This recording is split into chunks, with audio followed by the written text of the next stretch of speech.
last time on Tale of Gielinor, uh, we all sailed up the River Lum, finally, uh, and after docking in Varrock, everyone uh went into a what's it called a traveling agency, like this building where we were able to meet up with oh god, what's his something Maxwell? Yeah, Maxwell Rocker. Yes. And we met Maxwell, and he told us, we basically went in there asking for advice on how to make it up northwards. But instead of getting advice, we got a job, and the very cushy way to finally make it up to Renbo. Is that Renbro? Renbro. Sound Sorry, pretty that's similar. wrong place. Hey, but Used for that. God damn it. Yeah, we were able to get jobs as mercenaries to escort a whole truck of people as Miss Linda's trying to recolonize the north a little bit, like make it habitable finally. And as we go north, while we were walking in a dry riverbed, we were attacked by these strange we're assuming outlaws, these whereas like when we got close enough to them, we found out that there were these like very small avianci. And although that wasn't the worst part, eventually, after kind of chasing them off, we were attacked by gigantic well, they're kind of I think they're called Brutalo. Yeah, that was the name given to them at the sort of sideshow attraction that you viewed in Ardoin. Yep. And we, it took a lot to get them away. Natrix was very good at using his wolves to distract them for a little bit, to get all the people out of the riverbed, to get one of the oxes out in one of the carts, and we were successful in getting the cart with everyone's belongings in them out of the riverbed. So that was awesome. And yeah, after a while, oh yeah, I forgot to mention that we had these terror birds, and one was emo, and that was a good meme. And yeah, we eventually, this is the big boy part, we eventually make it to Remboro, and what do you know? It's gone. And Maxwell is confused at first, and he's saying, well, this is weird, I must have made a wrong turn, until we find debris and arms and limbs, and we find out, oh no, Remburo has been totally destroyed. So we start our investigation as to what the hell could have happened there. We found a few things, like we found a clock that said 8 p.m., and we found a tavern that said closes, that, like, we eventually found a tavern that had like some more stone infrastructure, so like some of the interior bits were kind of kept together. So we went inside, we found a few things. The door said that it closed at 7 p.m., so that's a big reason why there weren't a lot of bodies strewn around in that area. Another thing is, so we found a barrel, and after searching a little bit, we found that inside of it was a cloth, and that cloth was very reminiscent of the same type of cloth that the druids in Natrix's circle utilized. And we noticed that the cloth was holding something. And when we unbundled it, we saw a dead fairy. Oh! And meanwhile, Okana was, I think, in the basement, and In the armory. In the armory, there you go. Yeah, When the she armory and the Grayman's Tavern were the two buildings with stone foundations that you were able to sort of get into. Yeah. And we saw that in the armory there was some kind of a nasty looking beast that was eating something, I think, until it turns around, screeches at Alcata and starts charging for her, and here we are. Indeed, that is where we are. So, Alcana, you stand. I'm just using the shack. The shack one? That seems fine.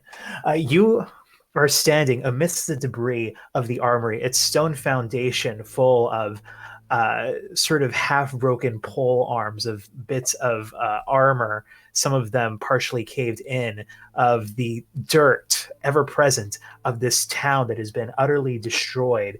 Looking through the piles of debris here, seeing this strange segmented creature as you catch sort of this coppery hint in your nostrils, in the darkness, your uncanny eye being able to pierce it. You see it suddenly dash forward right towards you. Make a dexterity saving throw, please. Ah!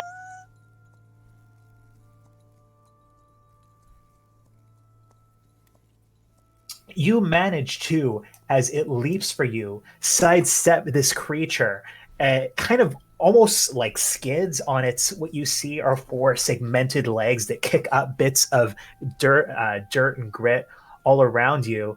And then you see popping out of another pile of armor another one of these faces.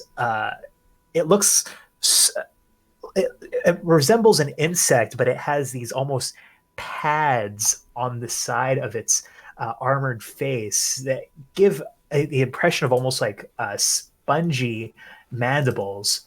Alcana, what are you doing? I'm thinking that she's probably going to stand her ground for the time being. More practically, that's going to be taking the dodge action and then just kind of yelling out, "I found something, creatures!" Try to draw attention to where she is. Yeah, you call this out, and with the relative stillness of this wasteland, the others of you, even though you've kind of delved into the foundations of this other ruin, do hear it. However, it'll take you a couple of turns to run over there to hear what's going on.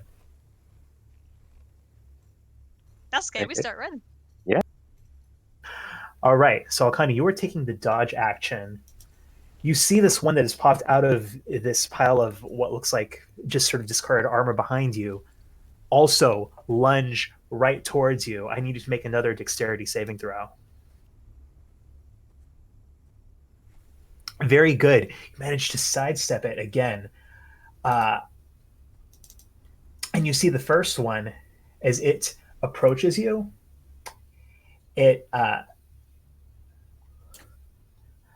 I'm sorry, I'm looking at what it can do and I'm determining what it's going to do. I think it's going to do the same thing. One more dexterity saving throw, please, Alcana. Ah! Yeah, and you are just practically dancing with these two creatures as they sort of leap around you, trying to dash at you, and you just kind of, amidst all the bits of debris, easily sidestepping them. Your turn, Alcana. What are you doing? About how close are they relative to her? They are pretty much right on you. They've kind of tried to lunge at you a couple times. It seems like their back segmented legs look a little bit stronger and seem to almost help to spring them forward, but they're not especially fast, so you've managed to sidestep them without too much difficulty.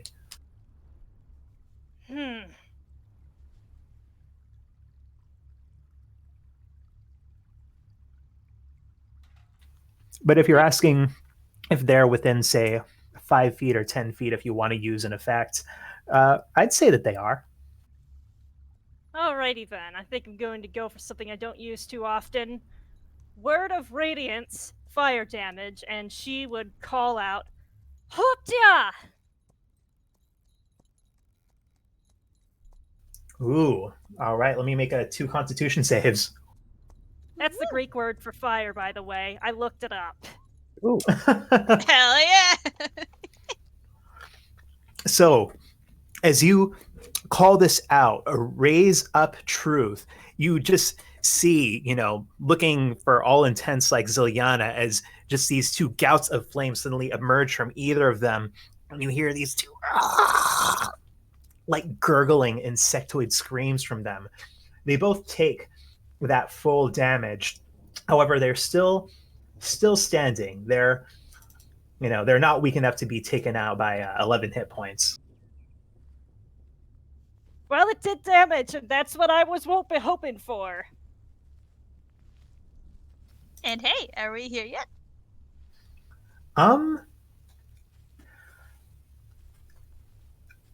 Wait, what's Nia's movement speed?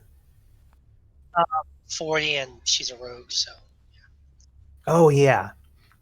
I'd say Nia is here at this point. It'll take one more round for the rest of you to get here. But Nia, as you kind of dashing through the debris, skid to a halt, you see these two, kind of large, dog-sized, vaguely insectoid creatures menacing Alcana.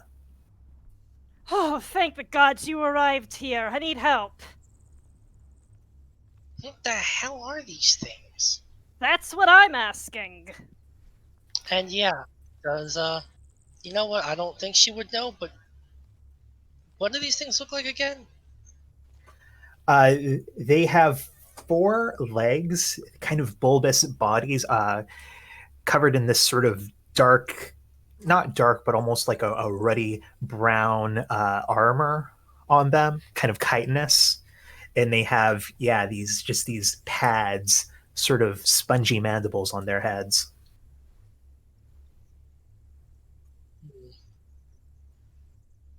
So what's the deal here? Should we wait for the others? Should we just take them out, or?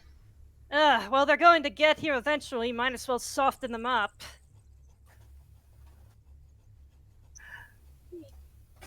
All right, Neo, what are you doing?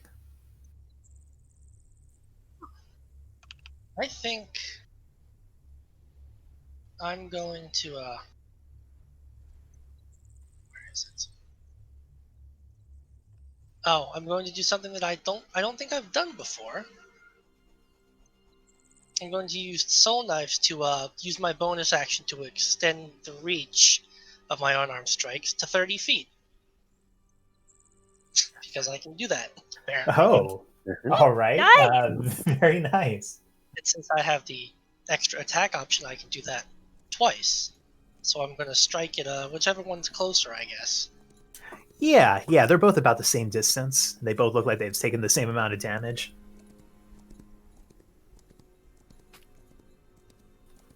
Yeah, so your first soul knife, you try to channel it, and the spectral blade just kind of veers off into the dirt, but the second one strikes true, and you see it kind of pierce this creature. We'll go with psychic damage there, by the way, just in case it matters. I think that's all she can do.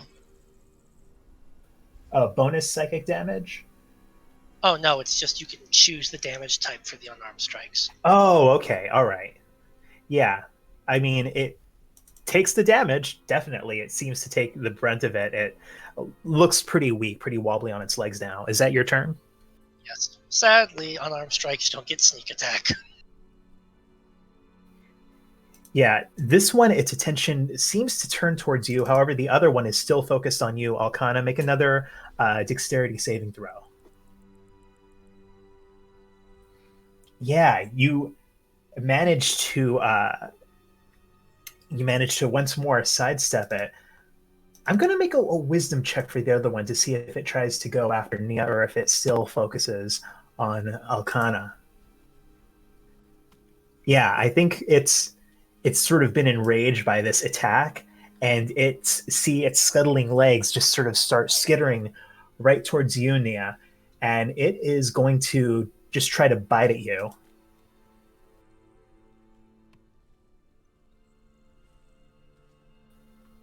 And I'm almost certain that does not hit. Missed by about 8 points, yeah. Yeah, all right. You just see it's sort of these pincers appear from behind these spongy mandibles, but you, without even thinking about it, dodge out of the way. You look back and you see the rest of your party starting to catch up. We're here. We're here. Good. Where's the fire? Oh, hi. Welcome to whatever the hell these things are. And she Oh, kind of looks at Jesus. Notrix, hoping for an answer. I guess I can think. And Notrix thinks. Has he? Basically, has he heard of anything that might resemble this creature, if it is an animal? Roll a nature check.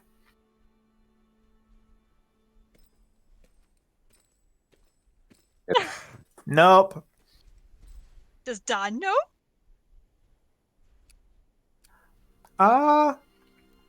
Just make sure it's not,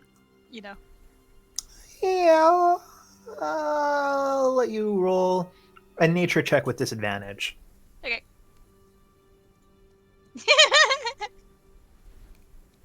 They're freaky, all right. I don't know what it is. It's probably something native to Frimfree. Probably. All right, let's go. And I'm gonna cast poison spray if it's my turn. I hope they're not endangered.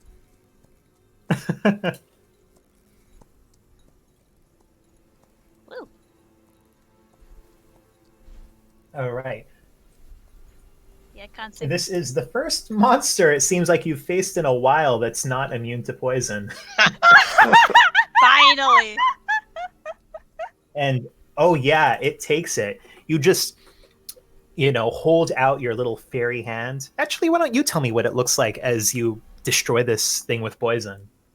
All right. Yeah, I think I aim right at the eye, and Don has his little finger gun, and he just shoots a little streamline of just poison right at its eye or eyes. Yeah, it has kind of these beady black eyes. You do it right towards it. You hear once more this kind of fretful gurgle as you see it, almost steam emerging from it, as this thing is just seems to be burning from the inside, and it just slumps down into a heap. One of them is dead. Got it. Nice shot.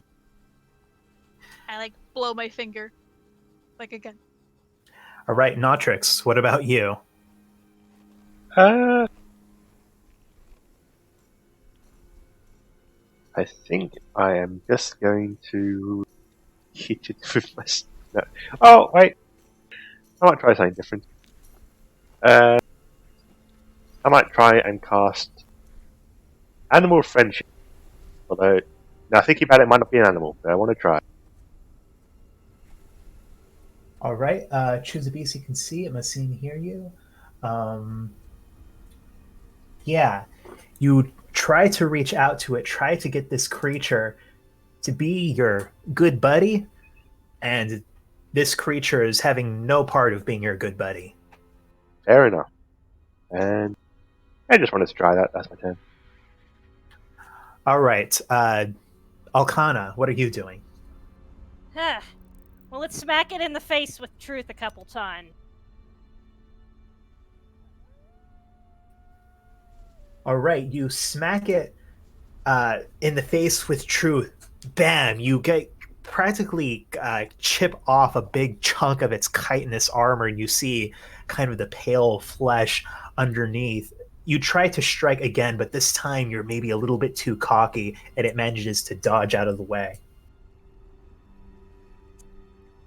That was a nice mark. You see it kind of back up a little bit, almost starting to retreat. Nia, what are you doing? You say it looks like it's going to retreat. Does it actually look like it's going to start running away? I'll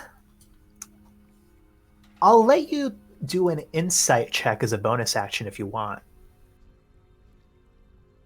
I actually need that bonus action, so no, I think I'll just kill it.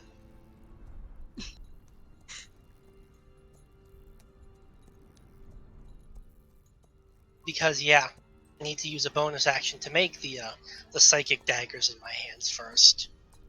Then I'll run up to it and then I'll attack it twice instead. How's that sound? Good? Good.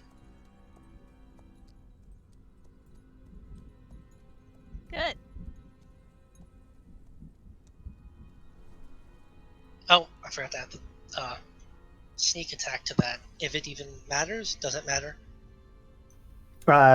No, you managed to. Why don't you tell me what it looks like as you just tear apart this creature?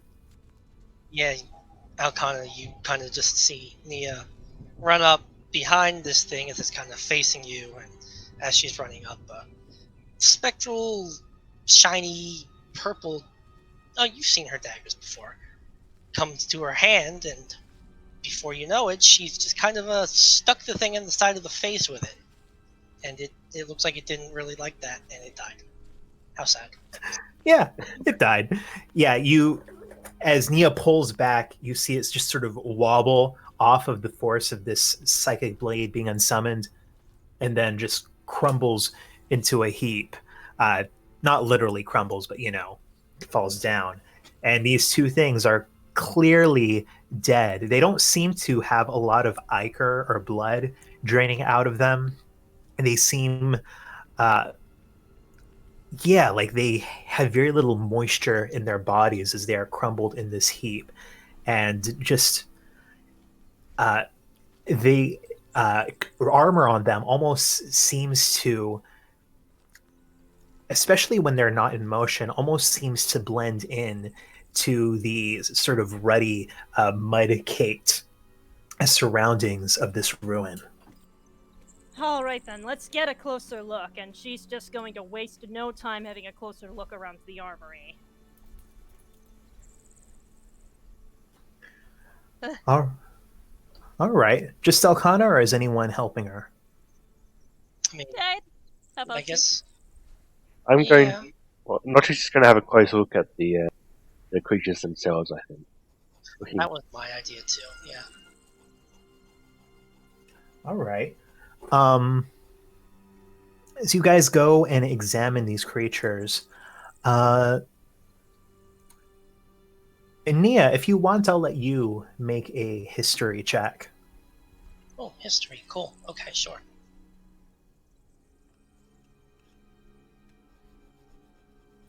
Yeah, you examine them more closely.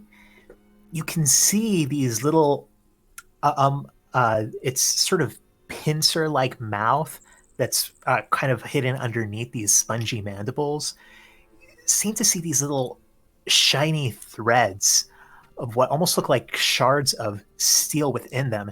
And it strikes you, Nia, that you've read about these somewhere. Not a lot is known about them, but that among the strange creatures that have been spotted in Forenthry are these beasts that are known to feed on metal.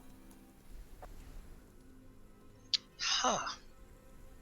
So this is the fabled creature of 4 and 3 that feeds on metal objects and metal in general. Interesting. I didn't think. Well, of all the things in 4 and 3 I've heard about, I thought they would be the myth. well, this thing can eat through metal. I'm glad wasn't able to bite on us. Well, it tried with me, but didn't seem very accurate. I suppose most metal doesn't move when it tries to bite it. Indeed. Are there any signs of looking up? Are there any signs of this being anything other than a wild animal? Like any signs of? I guess the word is domestication. You examine it. No, there's nothing. No tags, no collars, no barding. It seems like it's just a wild creature that found a place to eat. And there's nothing in the stories about it that would make it seem like it would be able to do whatever happened to Rembur, I assume. Doesn't seem like it. I think you would know, especially as someone who's studied history, that a lot of the beasts of Forenthry are rumored or perhaps understood poorly, to not be completely natural, to be things that were bred or possibly even manipulated long, long ago in the second and third age to serve specific functions for the various factions in this land. It's kind of implied that most of those functions probably have to do with warfare. Well, unfortunately, we have not found our culprits as to the destruction of Ramboro, as these things are highly incapable of such things. Alcana's looking around, trying to find whatever she can. All right. Is Dawn with Alcana? Yeah. All right. Alcana, roll investigation with advantage. I am glad that she had advantage because that would have been a crit fail. So, Alcana, as you look around, kind of maybe initially drawn to these piles out of which these creatures erupted, they seem to be, from what you can tell, just sort of standard steel armor. A few of them still have pieces of what seem to be Varrock livery on them. You're guessing that these must have been used by some sort of guards or something of that manner for the town. You can also tell that on one part of the foundation that seems to be a little bit more firmly buried than the rest that Dawn's spell didn't manage to clear, that there's evidence of what seem to be stables. You can see kind of these broken wooden beams, but you'd have to excavate that a bit more to really see what's going on there. And you also find you have to almost kind of get down on your elbows to get through it because it's sort of a door that's half collapsed. That there seems to be you're not sure if it's a back room or a break room or a holding room or what, but a separate chamber from this main armory that has a lot of what seems to be black tempered steel in it. What I think you would recognize as at least having the appearance of Kinshra armor. And yeah, she would point this out and probably direct John to the spots that haven't been as excavated yet and probably ask him, hey, think you could do your thing there? Oh, yeah. Missed a spot. And yeah, he would cast Gust of Wind. All right. Just for fun, Dawn, why don't you roll just a straight wisdom for me to see how well this spell excavates this. Is it's not really like strictly by the rules the way it goes. You're kind of making a creative use of it.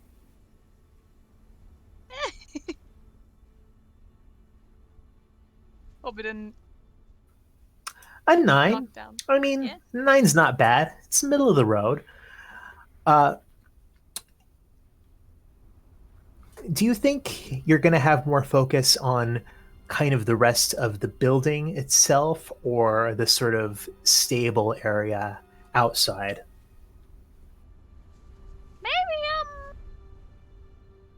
Maybe I'd say the stables. They look interesting. All right. You managed to.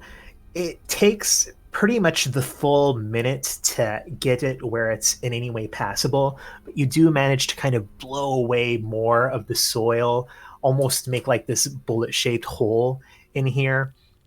And you can see sort of the broken beams, the collapsed sort of corrugated top of the stable area, and you catch sight of the elk that have been caught in this catastrophe.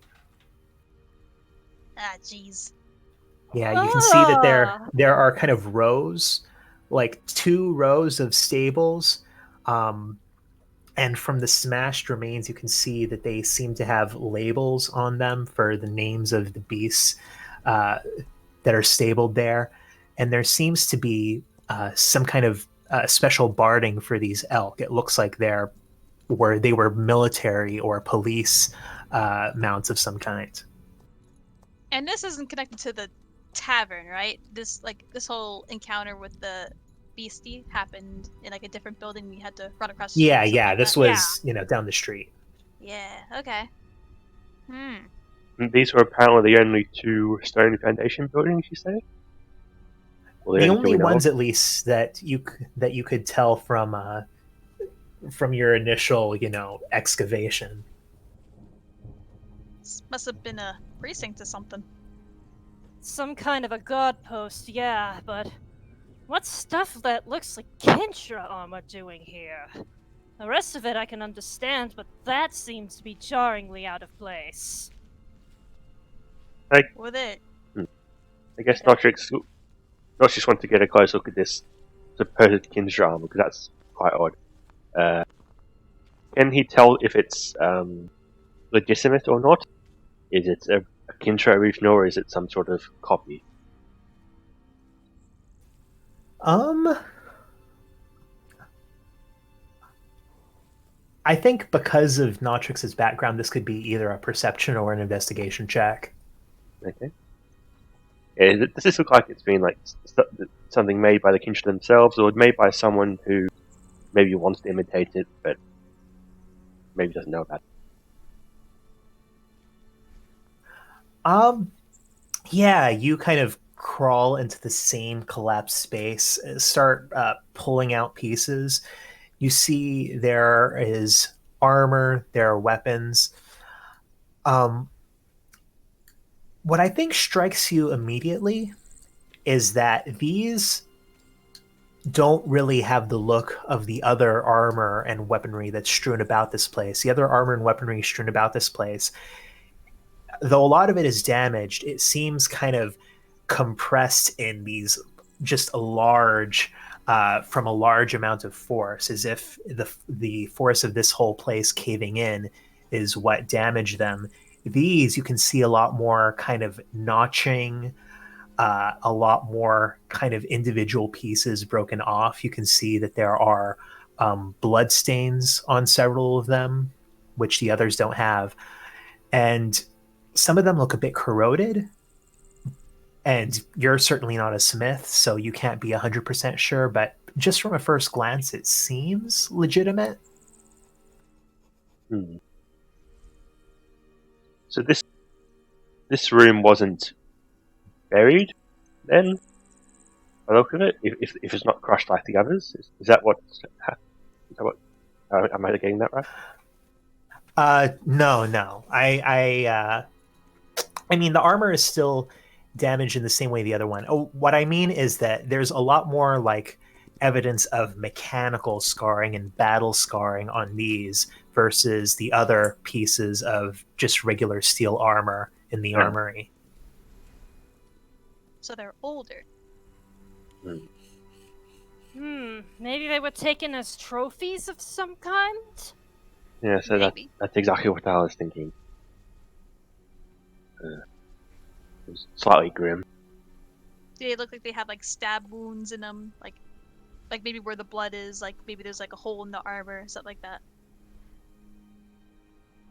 I think when you start looking for that kind of thing specifically, you do see a few places where it looks like maybe that could have been the case.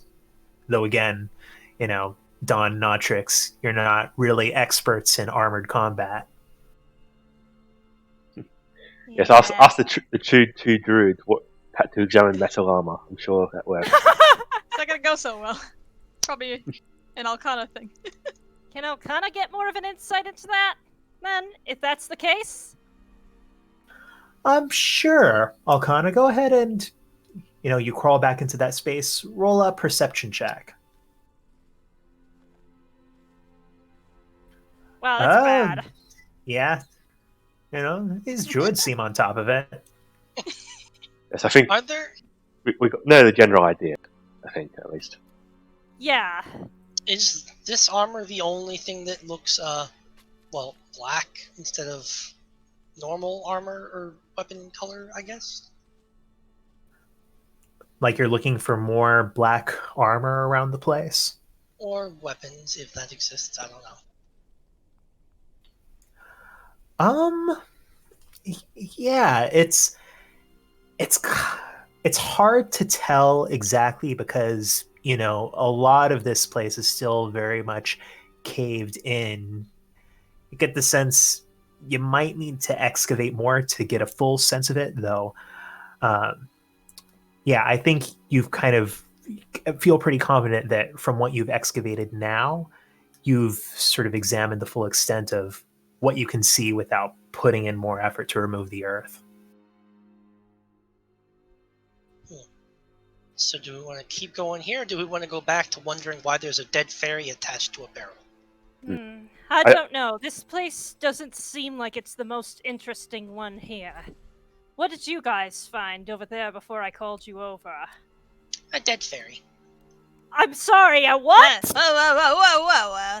A dead what? Yes, it was stuffed in a barrel, wrapped in cloth. What do they look like? A fairy? Was it just a skeleton, or was there more of a person left to it, I guess? It was still fleshy, but not like the bodies that you've encountered here and the remains of Rembra. It did have a slightly desiccated look, a little bit of decay going on. It'd been dead a while, but not long enough to become a skeleton. Let me see it. If you feel comfortable with that. I'll be fine. So I guess we just lay out this dead fairy and see if Don has any insight. Sounds like we might want to focus our attention there, because that's Eh.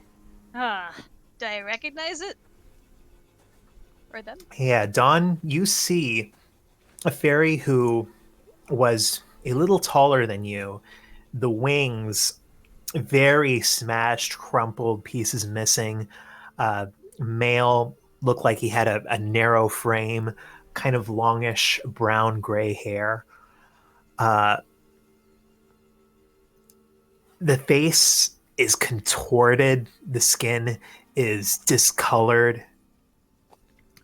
It's hard to know if this person would look more recognizable if they were less decayed, but just from a first glance, it does not look familiar at all. Jeez. I mean, I don't know them. They're too dead. a small mercy, I suppose. It would have sucked to find out if it was someone you knew. Still, that's extremely unsettling. Why would a dead fairy be in here? You said that it seemed like it was dead longer than everything else here, right?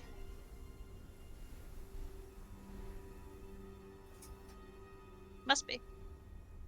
Yes, it's quite desiccated. It's not like freshly crushed. And Roderick just thinks about what he just said for a second. So, he was dead before whatever happened. So why was he attached to a barrel? Do you fairies do something to drink that I don't know about? Not to my knowledge, no. I don't think the fairy was there of his own will. He didn't stuff himself in a barrel and die, I don't think. Of course I don't not. think he was there to spike the drink. Well, what other reason would people have to attach a fairy to a barrel of, presumably, some kind of liquid? Ew. Is there anything else you found in there that might have a clue? It sounds like we need to investigate there more thoroughly. This is just an old guard post. Well, I guess old isn't really the right word. This is a newly destroyed guard post. Let's head over there. Yes, I Waddle, think waddle, we should look at this fairy a bit more. And where it came from. I guess we walk across the street. Back to the tavern. Yeah, you make your way back to Grayman's Tavern, and as you kind of delve into here, it's a little bit easier to navigate because this place was built with sort of a half basement, and so because the foundations are relatively taller to where you're standing, you don't have to get down on your hands and knees to investigate. You do indeed see the remains of what must have been kind of a makeshift cellar, barrels, most of them smashed, though not all of them, stamped with what you put together is the logo of Grayman. And among them, one with a what appears to be kind of a false metallic tank in it, and a larger area that was used to hide this ferry. Ah. So, The place seems to have at least survived a bit more of the damage. so just to clarify and remind us, the ferry was sort of in a false bottom of one of these barrels. Is that what you're saying? Yeah, so there is like kind of a heavy beery smell here, a heavy smell of hops from several of these kegs that have been smashed and their contents sort of soaking the remains. But the barrel that you plucked this ferry out of, it seems like, whereas most of these just had sort of taps on them that directly access the content of the barrel, that the tap on the barrel that this ferry was hidden in was attached to a smaller container within the barrel, while the upper half of the barrel presumably was just left empty and used to hide this ferry. And was the ferry inside the smaller tank or just inside the barrel? It was inside the barrel. It's like, all right. So bottom half of the barrel has a small metal tank in it that's full of ale. Mm-hmm. Upper half of the barrel is apparently empty except for where this ferry was. Okay, yes, I think. So ferry wasn't soaking in the beer. No, it's not a beer-soaked ferry. That's what I was wondering. What were they using ferries to flavor beer? That was one of my But hey, ideas. Do these other barrels have berries in them? I'm gonna look inside them. Yeah, most of them are smashed. There are a couple that still seem intact. Let's smash these guys open. Yeah, well, I'm not sure we'll find any more fairies, but well, couldn't hurt. Why is there even a dead fairy here? Aren't they hard to find on Gielinor? Reasonably. I'd say so. Something like that found in a spot where there's much less destruction, and wasn't there didn't you mention something about a closing sign at 7 p.m.? Yeah. That together seems somewhat suspicious, don't you think? Almost as if they might have known this was going to happen. Or they just close at 7? I'm just saying, what bar closes at 7?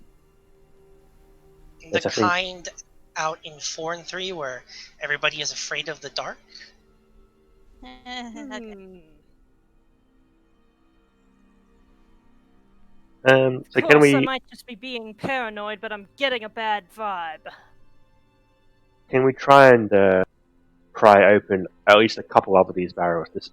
Or actually, can we knock on them to see if they're empty of ale and perhaps hiding other things? Maybe fairies. So, yeah, you go over to the barrels that have kind of in the corners of this chamber that have not been smashed, protected by the stone foundations. You kind of tap towards the top of them and the bottom of them with your staff. They all sound like they're legitimately full of liquid. None of them have a hollow sound when you tap the top. They all sound full. Well, How about we just open one or two just to make sure?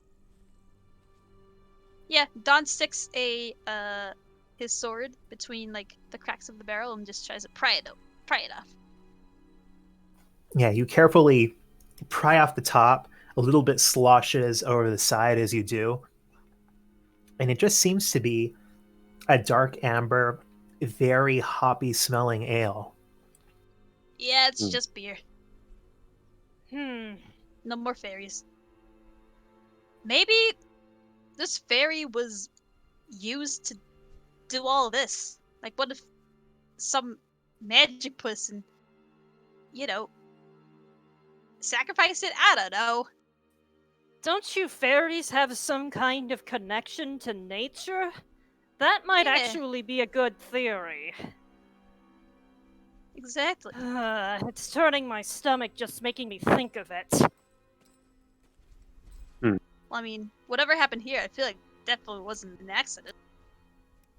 No, this seems, well, a perfectly sized hill just drops out of the sky on top of a bustling village. It doesn't exactly sound natural. Hmm. Was there anything else about the fairy? Like, was it just in the barrel, like this, or? It was just in the barrel. And wrapped Okay. in cloth. Oh, But does we not this sho- tell me? have we shown them the cloth yet? Yeah, we're probably carrying the fairy in the cloth, so yes. Yeah. Oh, okay. Oh yeah, true. Unless you're carrying the fairy around in your bare hands. I mean, It's a dead body. I'm pretty sure you'd be carrying it in the cloth. Yeah. Also, So- does it have? I guess the fairy doesn't have any clothes, right? It does actually seem to have clothes. What clothes? Yeah, it seems to have kind of a simple outfit. I think, Dawn, you'd recognize it as being a slightly more traditional fare. Suits really only took off with the more the organized crime set, but this one seems to have been wearing a rather tattered looking tunic. Whoever he was just a citizen. They're not a gangster fairy. Nah. So speaking of the cloth it was found in, not sure it doesn't know of any uses to like any. Does he know of any reason why someone would have a fairy? Someone who wears that kind of cloth. Um, Traditional fairy-related practices. I don't think so. I don't think it's something he'd know. Uh, yeah, it's something that Nautrix knows is sort of traditionally favored by monks, but it's a general purpose, very just coarse, kind of loose weave cloth. It could be used for a lot of things. And, certainly druids have used it too. And druids occasionally contact fairies, but there's not like a smoking gun. If someone uses this cloth and they have something to do with fairies, it must mean this. Nothing more than you'd expect for any druid who has a greater connection to the spirit plane than others. So there's no particular dark ritual that he could think of that might require a dead fairy or something along those lines. I'll let you roll an Arcana check if you want. That's interesting, I guess. Yeah, nothing comes to mind. You can't think of anything like a ritual that would involve a fairy.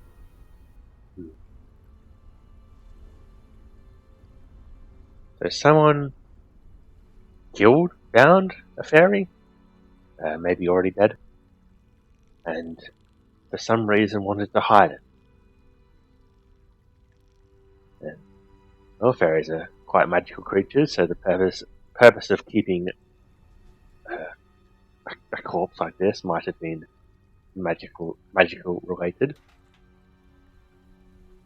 What was the guy that owned this place again? Maxwell said his name. Was it just Grayman? Graben? I think it was just Grayman. That was his Yeah, last name, at Grayman. least. We could ask Maxwell about that guy. Wonder if he was sketchy. Meanwhile, I think Alcana's going to look at some places to start excavating, and since she's somebody who actually has a positive strength score in the party, might work on doing that. Oh yeah. So you're just trying to excavate more of the collapsed parts of this tavern? Yeah. All right. I guess go ahead and make an athletics check since you're just sort of using your raw strength and athleticism. Ay, you dig your fingers into the dirt. You look at your fingernails and you think, man, Marcine would be so disappointed in me right now. And that's about as far as you get. I think Nia would actually kind of go outside for one. Because as interesting as all this dead fairy mystery is, it's pretty obvious that whatever happened in here has nothing to do with what happened outside. So, I think she's gonna go back out. She's gonna just try and see if she can find I don't want to say epicenter, a starting point, to see if, like, does the amount of dirt on top of the city get higher the more inwards you go towards the center of the city, or anything like that? Yeah, I think you can tell even from a glance and just kind of walking around as you get outside, and that, it's definitely a hill. Certainly the highest point is at the center, but at the same time, it seems to be almost more like a tell. Its highest point is at the center, but its slope is very shallow. It almost looks like the entirety of the earth was sort of padded up and just in one even layer plopped on top of it.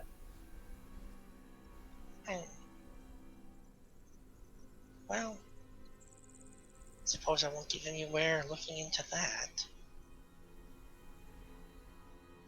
I guess, is Don gonna go talk to what's-his-face? Because I guess Neil will go with him. Yeah, Don's not allowed to talk to him because, we're keeping Dog a secret, but Yeah, so Don Neil would probably go. tell you to, ask him about Raymond a little bit. Yeah. So, Nia, you head back to the carts where you see Maxwell has actually climbed atop one of the terror birds, and he sort of occasionally is turning back towards the cart, and the wide-eyed face is peering out, saying something. And he starts, as he sees you approaching, he says, Oh, so if you find anything? Kind of. We found, we found two strange monsters that turned out to be something from folklore about 4 and 3, which were the metal-eating monsters. They literally eat metal. That's why they were in the guard post eating all of their weapons. But anyway, the tavern over here, you said that you knew the owner? In passing, Golda Grayman, one of the wealthier folks to settle up here. He's actually has land, has a couple of businesses back in Varrock, but that's why it was a little bit of surprise that he set up shop up here. You find something there? Kind of. How much do you know about this? What did you say his first name was? Golda Grayman. How much did you know about this Mr. Grayman, exactly? I mean, not much, not more than most folks. He ran a pretty half-decent pub up here in Rembrandt. He had another place in Varrock, another Grayman's Tavern. I think he owns land outside the city. Don't really know too much about him. I mean, seemed like an okay bloke. Never actually had a conversation with him. Huh. Alright. Did you know anybody else in this town?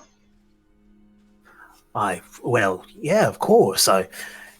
One of the people who regularly led the caravans up and down. Lately I've mostly been pushing a desk down in Varrock, but I still occasionally make the journey up here. I don't know if this got everyone, if it... I actually had a bit of a butcher's while you were checking out the ruin, I suppose.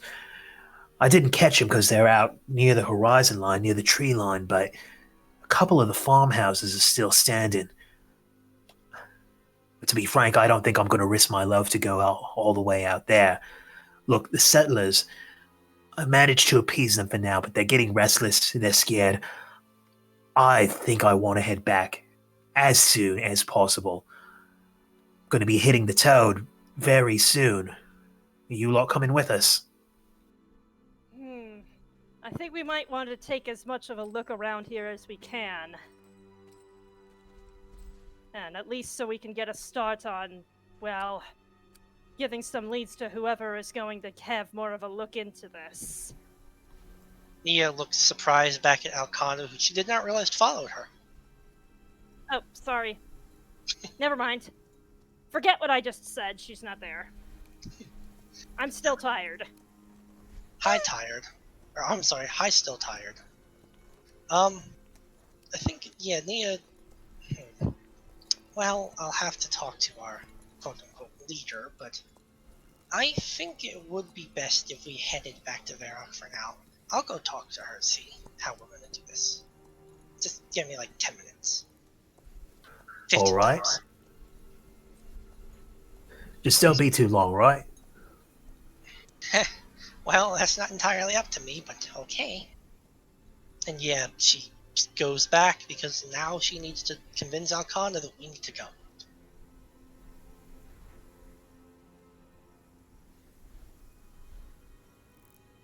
Did you find out anything?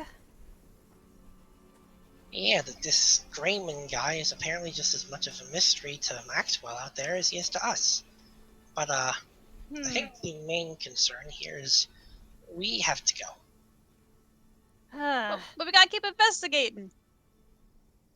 I don't think we're going to get much of anywhere by ourselves. We'd need a whole damn team to excavate this place. That being said, I do actually have a method of contacting another member of the Shield Sworn out here in 4 and 3 and maybe getting them an advance notice before we get back that, well, Remborough's an absolute wreck. Should I do that? That might be a good idea. Perhaps, Yeah, actually. perhaps we could investigate. Alrighty then. I think at this point, Logie, who had sat down and pulled some stale waffles out of his pocket and started munching on them, speaks up and says, heading back, weren't we going up north anyways? I didn't think that Rumbro was our stop to begin with. No, it's not. So what you're saying is you want to let all of those settlers go back down to Varrock unprotected. Yeah, we already ran into trouble out there, and well, if we don't do that, that's kind of their deaths on our conscience. That sucks. I mean, the plan was that we were gonna stop here. But we could always come back up if you really wanna, We lead do 'em know back. the way now. Yeah. Let's not Suppose- forget that. I suppose it would be right to escort them back to the tramway at least. Yes, escort them back there, and then I'll go and I'll go ahead and inform the other Shield Sworn about what's happened. And with that, she might find some distance away and fire up the Talker's token. Ooh. All right. Very nice. You pull out this little cylinder, feel it grow slightly warm in your hand as you speak into it, and it takes a second before you hear a reply until you finally hear Arnold Fox's voice on the other end. He says, "Oh, yes, hello, is this Alcana?" It is. I need to pass on some urgent news. We were going to have a stop at Remborough before heading deeper, but it seems that, well, the entire place has been leveled by something and we don't know what. Hold on. I what do you mean exactly by leveled. Someone attacked Rembra? I mean, somebody seems to have put an entire layer of earth on the main establishment. And unfortunately, we don't have much time to investigate right now because, well, we have some antsy settlers to deal with first. Have you talked to any of the survivors? Do you talk to anyone who knows what happened? Unfortunately, it doesn't really look like there are any. It's an utter wreck. Wait, no survivors in all of Rembro. At least not in the main town. There are still some farmhouses standing. You're saying something destroyed the entire town. Yes. But one of the first things I could think of doing was letting somebody else know, given how serious this is. Please, pass this on to whoever you can. I could join you. To be honest, there's a detachment of the Ionic Brigade who has been sent to the same place in Miracle Grove. It's been a bit of a headache butting heads with them, but I could hop on my steed. I could be there if you're going to be there for another day. I can meet you. I can help you. I think we're going to guide the settlers back first. I'll keep you posted. Are you certain that I cannot meet up with you? Not right now. We're playing it by ear here. Oh. Okay, well, if that is your judgment, I respect it. Well, be safe out there. Sir Doman willing, we will be. And the message ends. Well, at least somebody knows about this now. And we can call for backup if so needed. Well, hopefully we can... you know what, never mind. You know what? I say we go to these farmhouses that Maxwell talked about. If you can convince Maxwell and the settlers to go there, have fun with that. They don't need to go out there. Yeah, we could just go. They just Can't need be to too stay far away. here. But I guess... How far away were these farmhouses, did he say? He didn't say, but Dawn, as you kind of flitter up out of the remains... Oh, well, you weren't in the remains of the tavern. You were with Nia. But anyways, maybe get a higher vantage point in the air. There is sort of this ever-present murk in Farinthri. There is a heaviness in the air. You're not sure if it's dust floating around, if it is fog, smog. So visibility is limited. But now that you know what to look for, you manage to squint and see what looks like it's probably about a mile away, a few sort of ramshackle looking tall houses at the edge of what must be tilled over fields. Yeah, I see him. And I'll fly back down, and I would tell everyone, the location of, like, how far away they look. Like, is it maybe like a 20-minute walk? If I can see it. Yeah, 15-20 minute walk. Yeah. Okay, then. I think I would say, it's worth it. Let's go over there. Yeah, so we'll tell Maxwell we want to sweep the outlying places for survivors or anything else. And how about Logie? How about you stay here to reassure these people that someone's protecting them. Yeah, Logie tells you that he'll stay with the settlers, try to reassure Maxwell while you guys go and check things out. Woo! And we go. Off we go, I guess. So, as you make your way away from the tell that conceals what remains of Rembra, You can see that there are traces of what must be like gravity-driven posts, many of them missing the crossbars, but that form these vague barriers between what must be parcels of land.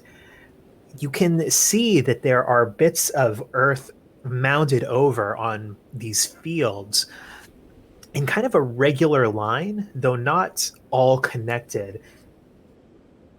It looks almost as if every 50 feet or so, there's another kind of mound of earth, a bit of the field, large swath of it that's kind of tilled over before it goes back under. But even the few kind of crops, if you can even call them that, that are left intact, they look very weak, anemic.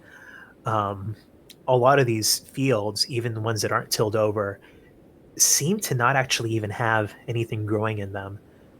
As you approach the farmhouses and you can make out in the distance what must be a few more miles away, a sign of trees on the horizon.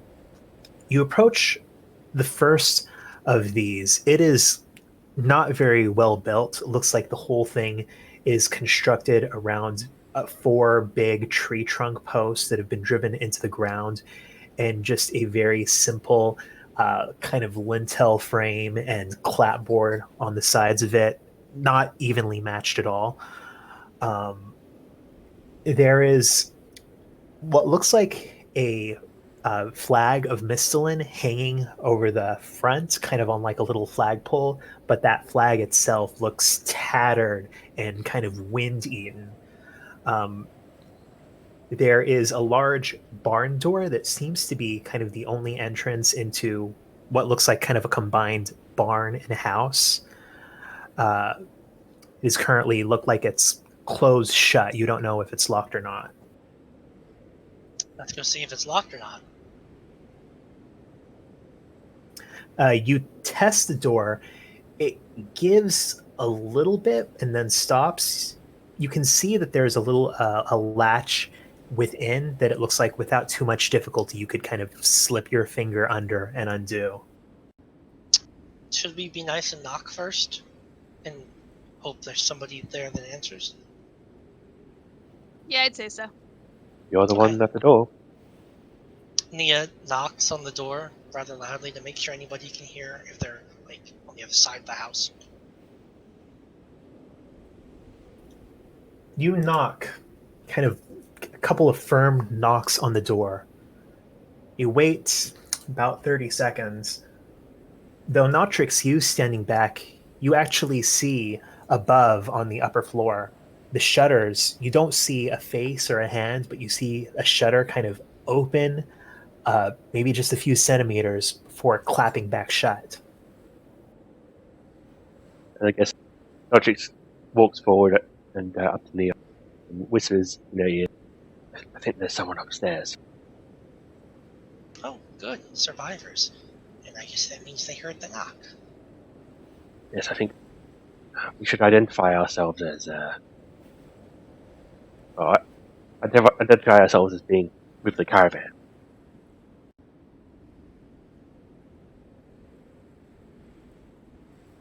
Okay. But do they come down to open the door? Or answer the door, I guess? You wait another 30 seconds. No one comes down to answer the door. You know what I mean? Like, shout out that we're with the caravan. And maybe they'll hear us. Well, they'll hear us and hopefully be more reassured because, we're not a bunch of armed and armored people walk up to your door. You're not going to be very reassured. Armored, and Nia looks down and then looks at Nautrix. You know what I mean. But anyway, yeah. No, Nia kind of yells up.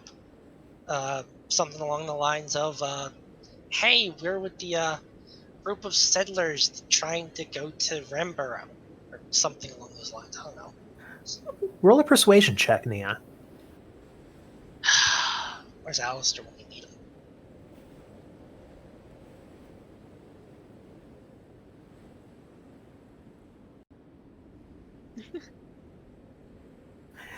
Oh, you rolled it.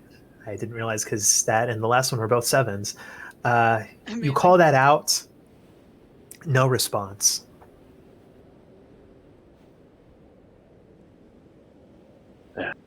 Well, we need to go in there and make contact. We can't just leave them out here. Here, let me try. I'm real persuasive. Done. Hey! We're with the Vera God! You guys survivors? Did you guys see what happened? Make a persuasion check, Don. Woo! Persuasion! I couldn't decide whether or not to give you disadvantage. Yeah, he's He's persuasive as fuck, boy. You call that out, and for about 15 seconds there's nothing before you faintly hear in the still air a voice say almost in wonder to itself, what the hell is that thing? Oops.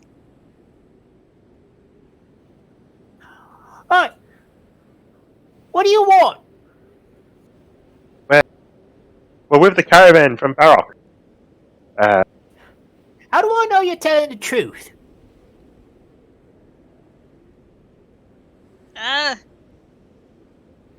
Did we get, like, IDs or something? Well, No. there's a whole bunch of settlers back in, well, the remains of Edinburgh. We don't really carry anything.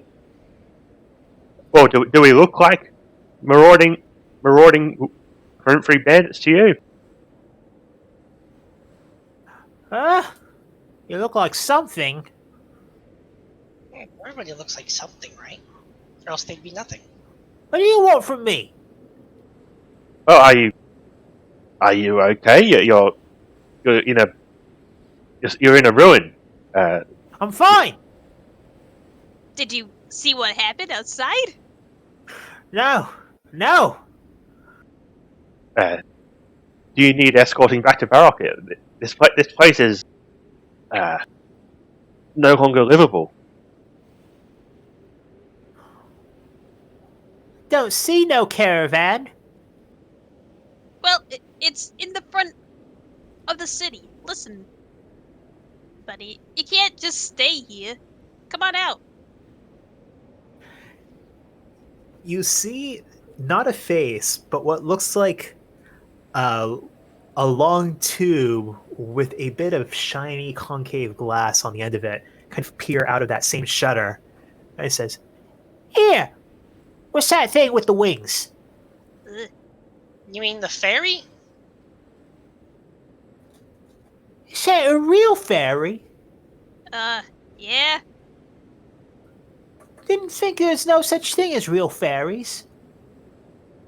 Yeah, I'm real mysterious. Now, come down here.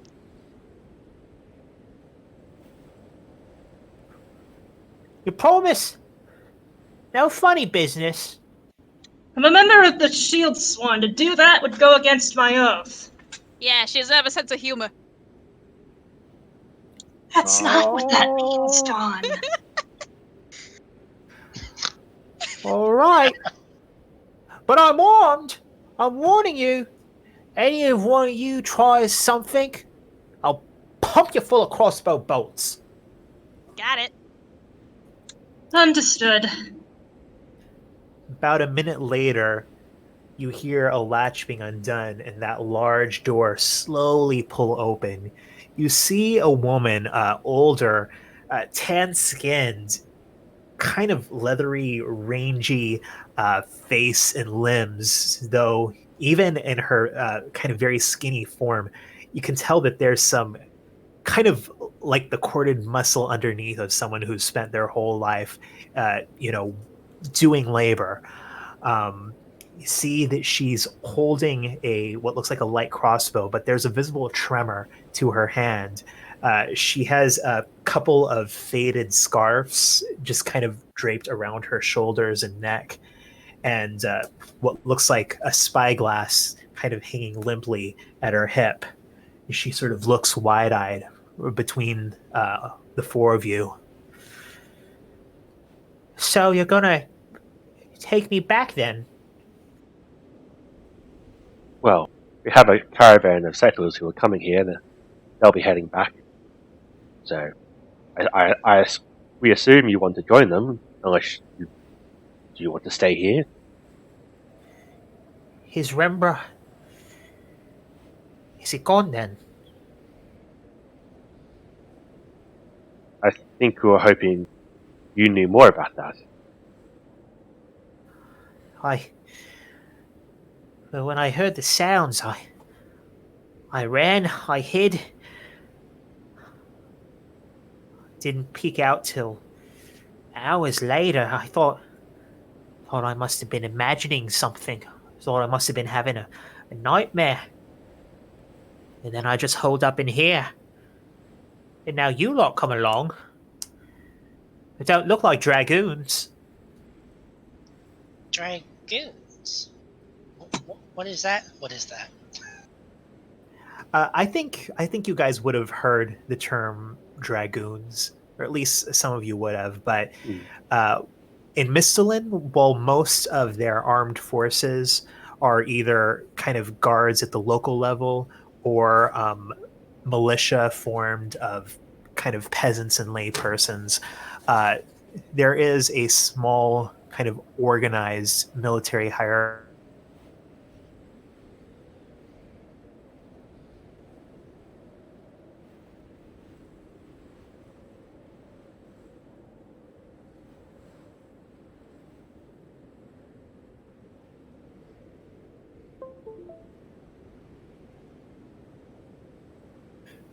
Yeah, thought it was an earthquake at first.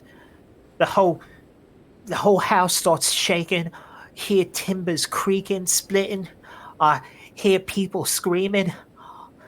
Seemed like the whole world was coming to an end for a second. And then I hear this crashing far off in the distance. I hear these blood-curdling people. I don't know what's happening. And then I'm just hiding, hearing all this awful noise, waiting for it to go away.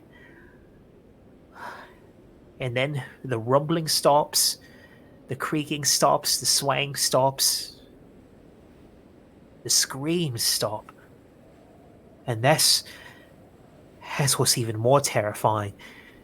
You think that you're more scared than you ever have been when you hear what sounds like dozens of people crying bloody murder. But I'll take that to hearing just nothing at all. I ain't seen what did it, but I almost wonder if... Well, you might think I'm mad, but... And she kind of gives a longer, appraising glance towards you, Nautrix. I think it might be Guthix.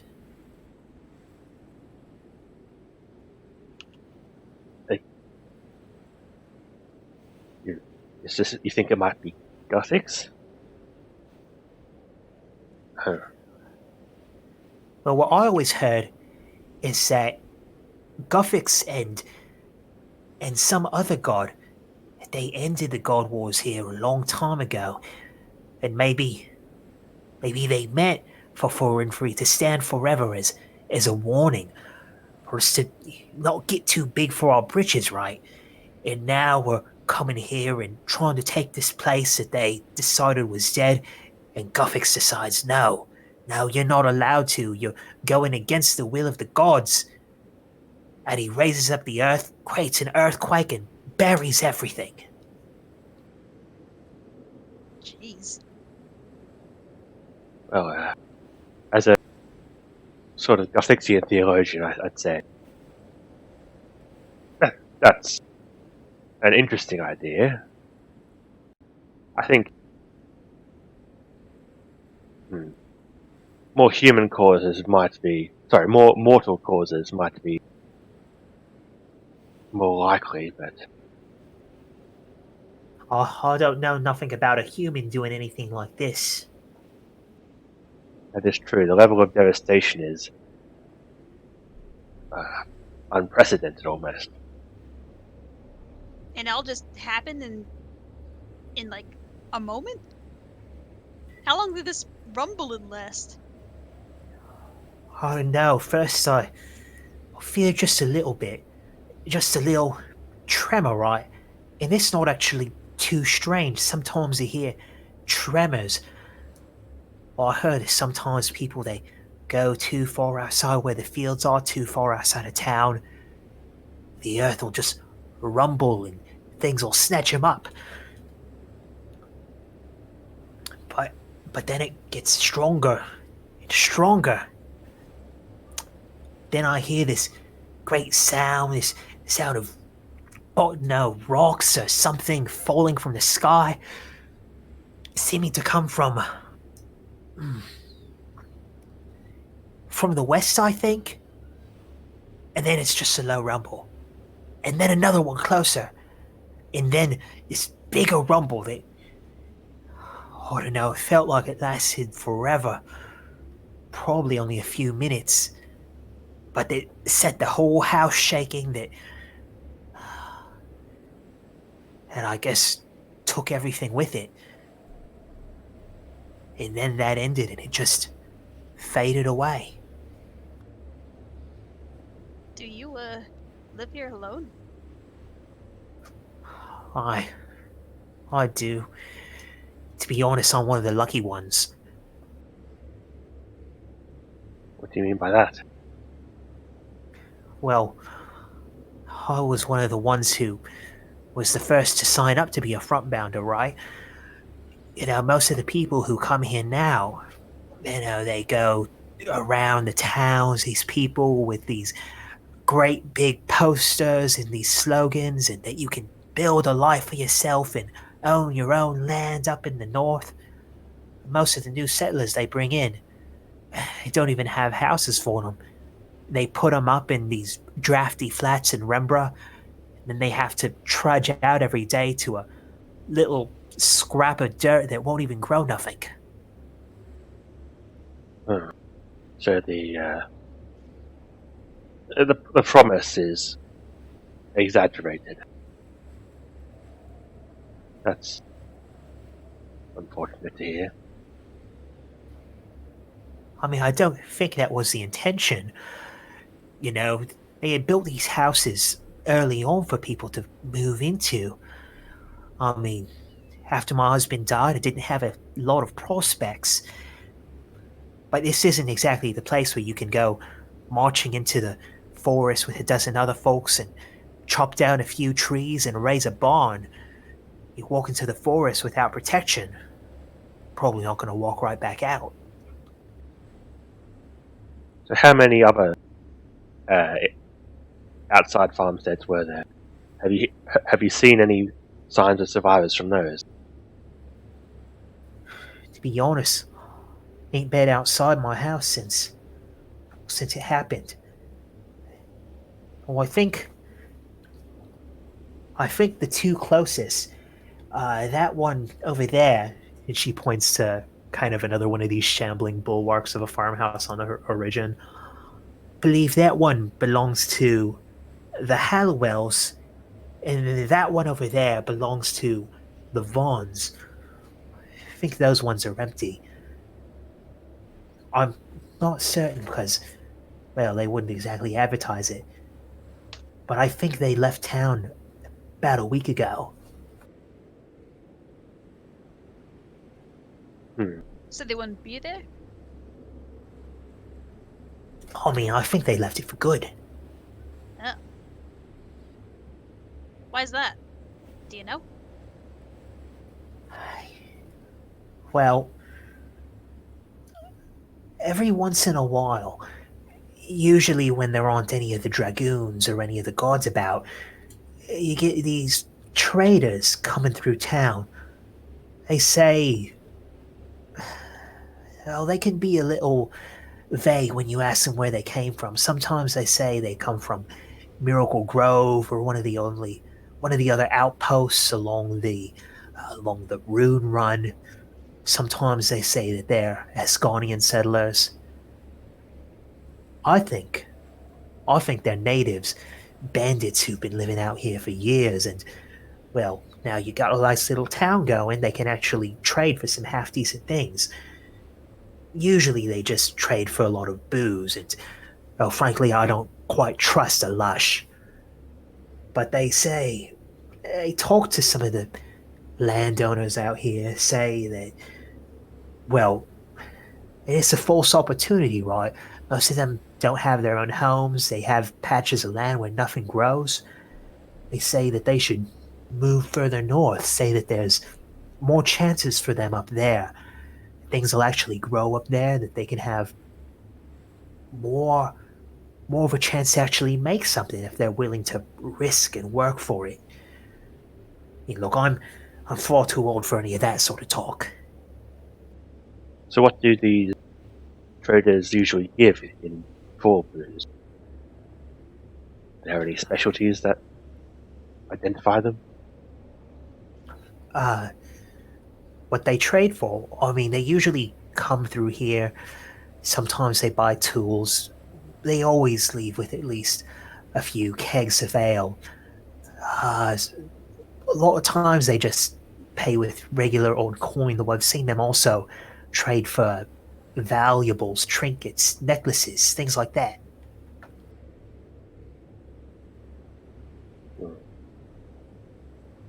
Nothing that would nothing that would identify them as whether they're natives or not. Then I mean, not really sure. I mean, they're humans. They look Never like see a magical dwarf or a humans. gnome traveling with them. Sorry. well, when was the last time you saw these kind of people? About a week ago. Hmm. And I've seen a few of the people around town. I think have taken it to heart. Have sometimes they leave with them. Sometimes a couple of days later they just pack up all their things and they're gone. The dragoons don't like it. No, I imagine they wouldn't.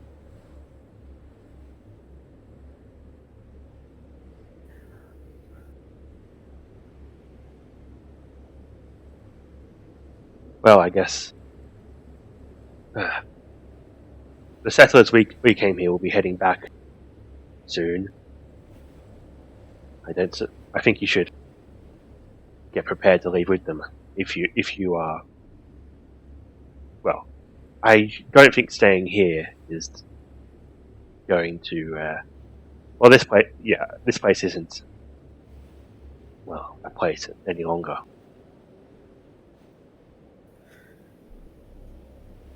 She kind of looks at you. You can tell that there's this conflicted expression on her face, and finally her shoulders kind of dip down. She gives a long exhale like she's deflating. This whole thing was a mistake, wasn't it? None of it was real to begin with. None of the promises, none of the new kingdom, none of the personal agency. She looks up at the farmhouse. I don't think I even want to take any of this stuff with me.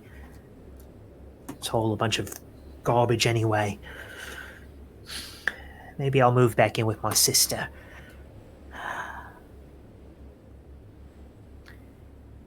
See her kind of toss open the door. And she just kind of throws her crossbow and her spyglass in there, slams it shut. She says, "All right, lead me to the caravan."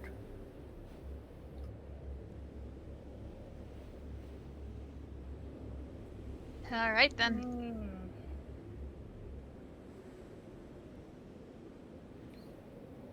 So, you return to the caravan where Maxwell is sort of just trying to keep everyone in as good spirits as he can.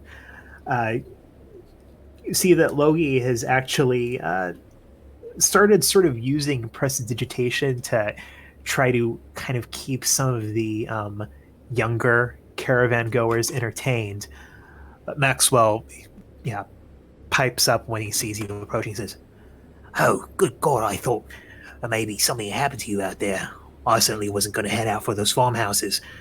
So anything? Oh, found a survivor? Well, onto the cart with you. Come on, come on. So we can go now, right?" Well, we only checked one house.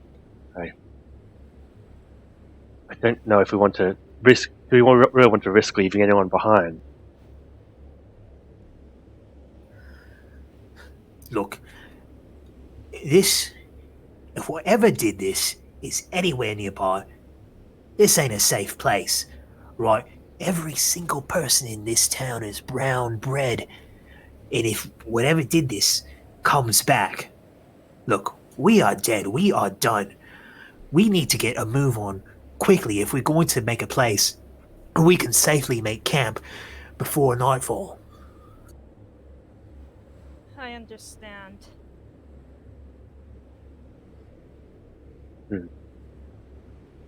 Well, we'd hope to continue on from this place, but well, this place doesn't exist anymore. Yeah. How long did it take us to escort these people to here? How many days? It was a 2-day journey. Okay. So I think we'd all prefer to make sure these people get back in Michelin safely, and not hear later that they got ambushed on the way. And yeah, we can make the trip back up ourselves and go on from All there. things considered, this is still fairly early on.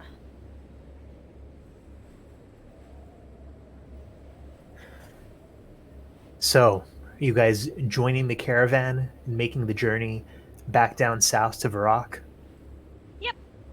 Yep, just to ensure these people are safe. Yeah, you hop back aboard your terror birds, back aboard the cart. Alcana, you sitting with the settlers, you quickly pick up, but there's no conversation, not even the sort of polite, tense chittering the way up. No one is discussing what happened to Rembra. No one's discussing why they're heading back. There is this overwhelming, just almost a sense of doom over this caravan of people who had staked their livelihoods, had staked their futures on this sort of gamble of a new life in the north, only to see it pulled away. You make a few miles between Rembra and the caravan before you take a rest for the night. You make the 2-day journey without any great incident. Say probably on the second night there is an incident where there's a pack of wolves that kind of comes close to your campsite, menaces them slightly, but you're able to chase them off without too much incident. Until you finally do make your way all the way back underneath the elaborate wrought iron gates of the Pan Miscellanean Tramway as the cartographer's tram rattles over it, over to the walls of Varrock, and back into the center of the city, where you can't help but overhear Maxwell muttering to himself over and over, "Oh, I know how I'm going to explain this.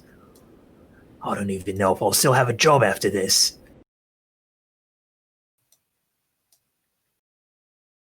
Well, nothing that happened was your fault. Really, this is the sort of thing that, well, I can see why a common person might think it would be an act of the gods. As you pull back to the settler's office, his assistant takes care of sort of the debarking of all the passengers while he waves you into the office. Well, didn't exactly go the way that I planned, but, well, you did do a round trip. So I've got the bees for you, possibly the last that will ever be paid out for this.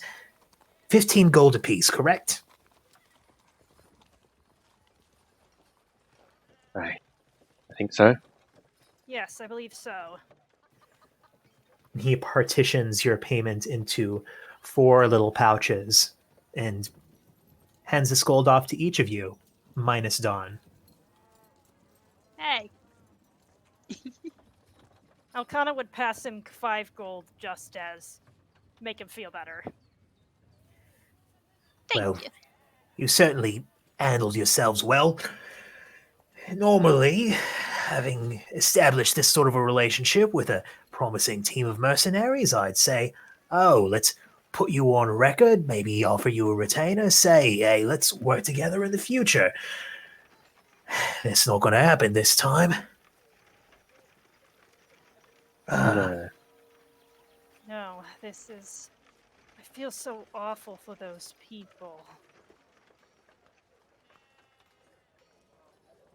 I'm sure you have a. I'm sure you have a quite a report to write about all this. I certainly do. Well, 4 of you stay safe.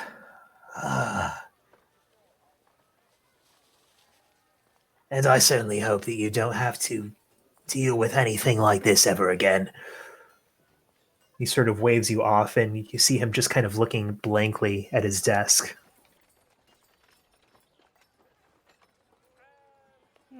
Well, what do we do now? Well, what we originally came to Barak to do. This was all a not a detour, but an unexpected situation. Yeah, I guess we head back up, huh? Yes, we're always We do planning to know head the way north. now. Well, we know the way to Benborough, but wider free ways beyond it. With well, And unimaginable purpose is to save. peril.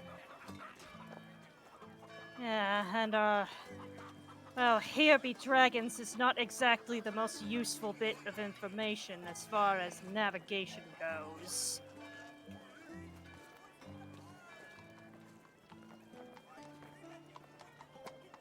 Well, Well, we didn't have much time to investigate. Maybe if we head back up there, we'll find something new. I think And all that would the bolster the information, backup.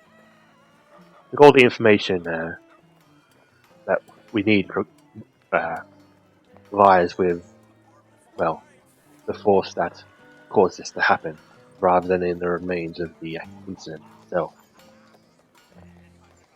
Which we have very little idea of who exactly it was, so that kind of puts us like the chicken and the egg, doesn't it?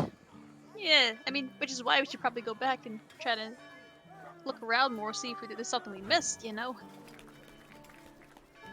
mean, that's the only way I could see us figuring it out.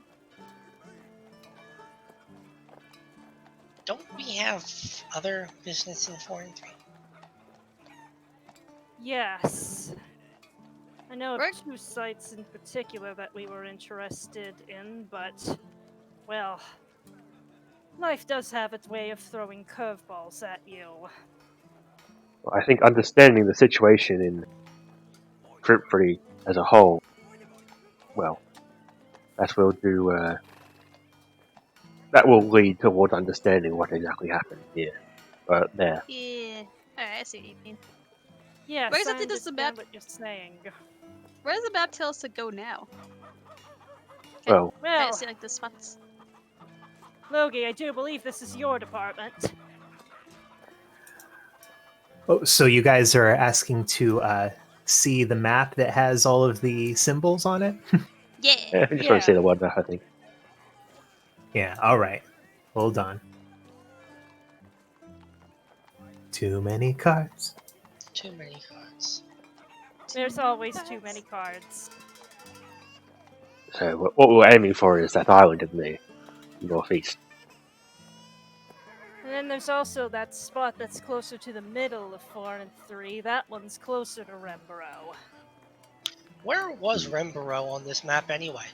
I'm assuming it's at the Blue Star. Yeah. Makes Yeah, sense. so it wasn't very far in. I think Yes, I believe that's why we planned on stopping there in the first place. It's right in the neighborhood. yes, it was always a Yeah. good stopping point. But regarding the second site, I believe that is the heart of the Grey Forge's mining operations, and I don't know how open they would be to people poking around their sites.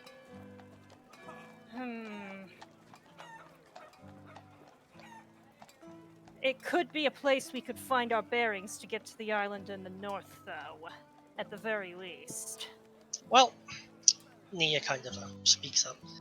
So, these little pentagrams are places of occult interest or whatever, right? That is it, yes, and, well, And there's one here near Ardoin, which I'm assuming is that tree we destroyed. yes. So, whatever the Grey Forge is over there getting into could be just as bad, if not worse, than what the tree can do. Well, the stuff they dug up actually made its way to Ardoin, and I'd hope that it was the most dangerous stuff they found there we already dealt with. Yes. If what Lurson found in the library was any indication, and between what, well, Alice told us, it seems that might have been where that tree originally was. And as such, then, well, Then the most significant thing got dealt with. Well, why is the Grey Forge still there? well, I believe here's how it went. Originally, the tree was planted there in a place known as the Garden of the Pentarchy. Then, 1,000 years, or give or take, ago, Baxdorian uprooted the tree and brought it to Ardoin. But he left behind the fruits of the tree, which apparently, well, we found out had quite some significance after all. Apparently, he didn't see fit to bring them with him, and well, it laid there for undisturbed.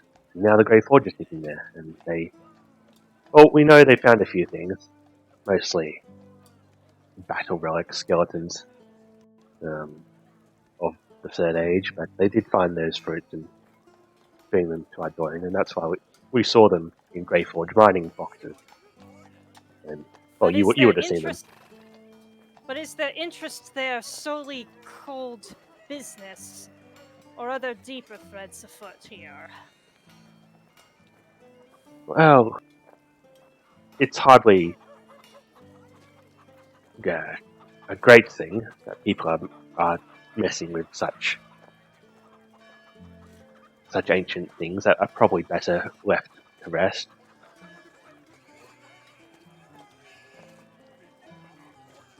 Maybe it might sound weird, but I mean, what if we hit the area on the island first and get an idea what's up there, and then maybe we'll get a hint on what the Grey Forge is doing?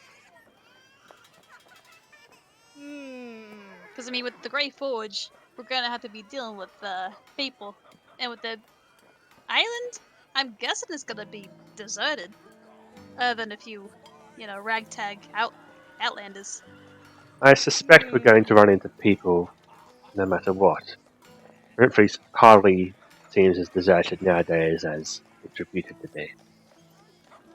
It's just a question of what people we want to deal with. The idea of saying that maybe we go there first and then try and see that spot on the way back and see if that has any new insights compared to what we learned. Well, Yeah. I do. The idea of stopping by that place on the way there sounds. Well, I think we're walking past it, relatively speaking. It really wouldn't be much of a detour, yes. That Yeah, is I guess it unless the wouldn't Grey hurt. Forge. Can and try not to get in too much trouble with one of the largest conglomerates in the entirety of Gielinor. Yes, and well, they're at least nominally friendly compared to bands of Hapfanic or just monsters in general. Yeah. Alright then, it's settled. Let's make the little detour when we walk up. And then I don't know, I guess we'll figure out what we're doing from there. Yes, this is very much unknown territory. We'll have to play it by ear. Yeah. So, just to make it clear to me, what is your guys' plan exactly? Are we hitting up Remburo first, then we'll go to the Grey Forge, and then we'll go all the way to the island? Yeah. Oh, that is the north to south path, really. Mm-hmm. And we're not thinking we're going to investigate deeper into the Grey Forge right now. So I'm more interested in the We're island. mostly just having a cursory look. Yeah, but maybe they might have more information. So, you guys are sort of on your own, setting out into Farinthri. First port of call being Rembro. Yep. Yeah, and then we'll decide if we want to change plans from there or not. And Sure. did I kind of ask a friend to meet us? What did you ask her friend to do again? Well, at the first time she was mostly just informing Arnold Fox of like what happened with Remburo, and then that they would sort of like keep him posted as to whether or not they were going to call him for help. I see. So that is still calling him in for help is still definitely an option as far as Remburo is concerned. I think you should tell him to go there, and hopefully they'll be there around the same time we get there, maybe? I don't know how far. Yeah, let's do that.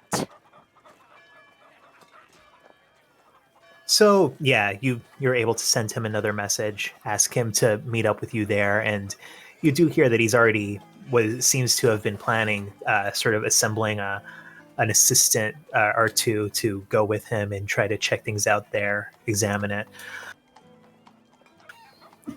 But yeah, so anything else that you guys do in Varrock? Well, I mean, we could just go have a sea song adventure and then come back and pretend it never happened. the last time we Yeah. were here, we tried to get a map, and that didn't work out. Oh, you know what? Maybe we could find some sort of amount, like maybe our own terror birds or unicorns. That or... feels like more trouble than it's worth. Yeah. Do you think we'll be fine on foot? Well, what are you complaining about? You can fly. True. Yeah, we'll be fine. Maybe we should. spell that I have for this that Okana has never used, but that'd only work for her. But maybe we should hit up the shops and see if there's anything in there we want. Supplies. I don't know. Oh, Yeah, I'm sure we replenish our rations, yada yada. courtesy to our DM, we should probably just not have a general idea of what we're buying rather than just say go to the shop. Yeah, we. Depends on which shops there are. It may not hurt to have some extra papyrus so we can map stuff out ourselves. That's an idea. There you go. We'll buy some papyrus and coal. We're going all Legends Quest for this, aren't we? Yeah. Hell yeah, oh yeah. I mean, why the not? Papyrus and charcoal? No. Probably, I guess, rope and Maybe, Didn't we buy a bunch of rope before we went? We bought a bunch Yeah, of we rope got already. a lot of rope. We, didn't we've use any. we've already been through this scenario about buying things and heading off Okay, into let's Rimfree. pick up the virus and then be on our way. Okay, yeah. Get Papyrus, you get the survival kit that you'll need. I'm going to do something a little bit different with the survival in this segment of the campaign. I'm just going to take a step out of the narrative to talk mechanics, because Oh, fun. for your voyage through Forinthry, I just wanted to make sure that you guys are really heading there before we get into it in full. I would like to try something a little different than what we've done in the past. I'd like to try what is known in the RPG world as a hex crawl. oh god. I know Oh, what that boy. is in theory. Oh, look at that. Ooh, okay. But at any rate, Forinthry is a vast and dangerous land. It is not a welcoming land. It is hostile, both in the creatures that live there and in the environment. And how you choose to navigate it and what you do to survive there is going to make a difference, is going to form sort of the crux of your journey. There are a lot of secrets hidden within Forinthry. And, it's up to how you play, whom you meet, the secrets that you chase after, what you find. You're entering into a land that is not really well documented, that modern scholarship does not have very much about. And so survival is going to be one of these things. So anything that's generally considered survival gear in your inventory, things like rations or tents or bedrolls, you can go ahead and delete those. I'm going to be using a different mechanic, which I actually really like. Instead, you each have a survival dice. And this is, as you guys all replenish your supplies, a D10. That represents about the limit of survival gear that you can carry. And each night that you travel, or if you get into particularly grueling situations, you will have to make checks with your survival dice. And if you roll well, then you manage to, whether it's with the items around you or just your own good judgment, draw from your kit without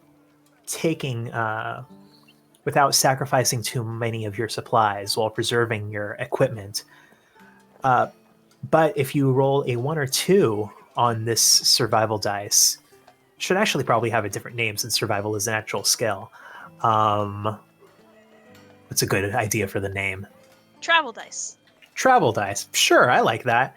Yeah. However, if you roll 1 or 2 on that travel dice, that means that you have to dig a little bit further into your equipment.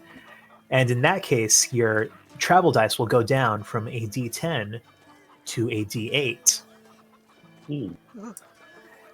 And if you roll a 1 or 2 on that D8, it goes down from a D8 to a D6. So this is not an mechanic I came up with, but I played with it in a one-shot, and I really liked the way that it plays. And it takes away sort of the boring inventory management part of it. But yeah, you want to always have some travel dice, some travel equipment, because if you don't, that means that you're basically just living off the land. And that kind of thing, when you're doing that, it can become easy to wear yourself ragged, to get exhausted. Is there any way to replenish the travel dice? Oh yeah, when you hit a settlement that is fairly well stocked, or traders, you can negotiate with them, buy equipment to replenish it. But if you're just out in the wilderness for a long time, without any means to replenish your kit, things could get harrying. How how do things such as Goodberry or Great Water come into this? I know that they usually have a reputation of ruining this kind of thing. Yeah, there's a lot more to survival than just having enough to eat. So, all of the spells that you could cast to help your survival, if you're casting those every day, then I'll say that difficulty, instead of being a 1 or a 2 that reduces your dice, that it'll go down to a 1. But there are other environmental hazards that you can run into that might also increase the difficulty, make it, instead of a 1 or a 2, make it a 1 to 3 if you, say, have a particularly bad campsite or if you run into particularly foul weather. So, you can keep using those spells and helping everyone out, but it's not going to completely eliminate the risk. Okay. This kind of thing, maybe it might be good to think about what exactly we're buying in Barra. Now that we know the rules a bit better. That mount idea sounds more interesting now. Yeah. Also, just FYI, I think Nia's going to try to use her skills as a painter to try to actually, not map it out like a map, but kind of a paint, I can't put it into words what I'm trying to say. I hate this language. I should learn another one. A sketch? Sure, let's go with that word. Sure, sketching as she goes along. Yeah. And by the way, this hex map, you'll see as you get further into it, I'll uncover more and more of the map. It's a little bit more, I guess, bare bones, or not exactly bare bones, but it's a little bit more Spartan than other maps that I've made. And that's because I want to encourage you guys, you're really exploring this. There's not a lot of reliable surveys of the entire geography of Harinthri to, if there's a point of interest, don't be afraid to mark it up. This is not like a presentational map. This is something that I, the GM, hand down on high. This is something that you can mark, that you can label, that you can, play around with. You don't have to feel like that's ruining the existing map. So basically, we're playing Etrian Odyssey now in D&D. Woohoo! Don't know what that is, but sure. Yeah, me either. Hell yeah. It's an RPG game where you actually do have to make your own map of the various dungeons you come across. Sounds horrible. Are we as a mechanic, I'd hate to have to do that. are we allowed to know where locations we already know on the world map are, like the pentagram and such, or do we have to discover where they are ourselves? Okay. Can they be revealed on here because we know the general location, or is that too specific? Yeah, sure. I'll just put a tiny little revealed area for where each of those landmarks are. Oh yeah, so we have something to aim at. Yeah, because we've seen them on the big map.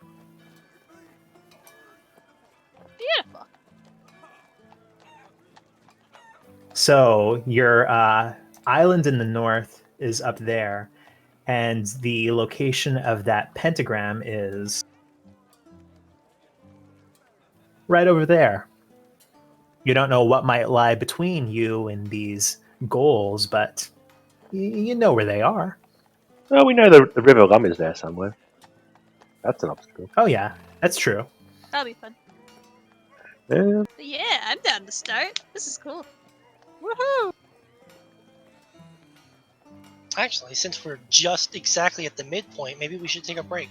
Yeah, that sounds good. It seems like Yeah. a very natural place to take a break, and then when we come back, we'll get full force into actual hex crawling. Okay. Yeah. All right, I'm gonna pee. I want to ask, there are many ways to enter Farinthri, though you took the largest path, one that is paved with cobbled stones as it delves the northernmost reaches of Mistalin, but that quickly becomes a skidded path across the waste as you head into Farinthri proper. Probably every few miles or so, there is another one of these passages, lightly manned, not with the same perhaps intensity of security as the gate that you pass through with Maxwell, through which you can enter the the lands of the north. You can even, get a ticket on the cartographer's tramway and enter from a different point altogether. So I want to ask, where along the pan-Miscellanean tram retainer do you enter Farinthri? Interesting question. Shouldn't we take the same path to Rembro we took last time? I mean, stick to what you know. Yeah, I'd say so. And what are the So- chances we'll get attacked by that thing twice? Up. It's like lightning, you know? Shut up, Julia. Don't tempt fate. God, he's sitting right there. You're Don, sitting right there. Don't tempt fate. Ron starts smiling sinisterly. But yeah, I'd say we take the path. So it is actually a bit of a gray day as you head north along this road. Fall has kind of waned into its more into the latter half of the season, and you can feel the bite in the air. You can feel that winter is coming. You occasionally catch sight of the poplars that are line the road, their leaves mostly fallen. I could see people wearing slightly warmer clothing bundling up. However, the closer you get to the tram wall, the less traffic there is until you are come up to a checkpoint with no one else vying to get in. Regardless of that, though, it's still fully manned with guards checking those who are coming through the gate. You actually see that the one closest to you, they all seem pretty lax. They're not especially vigilant. This is probably a pretty boring detail. The one closest to you is actually seems to be reading a book rather intently, which is mildly unusual because in this kingdom, people in that position are not often literate. But he sort of takes note of you as you approach. He says, "Oh, yes. You intend to go through the gate?" Yes, I believe so. "And what is your business in the north?"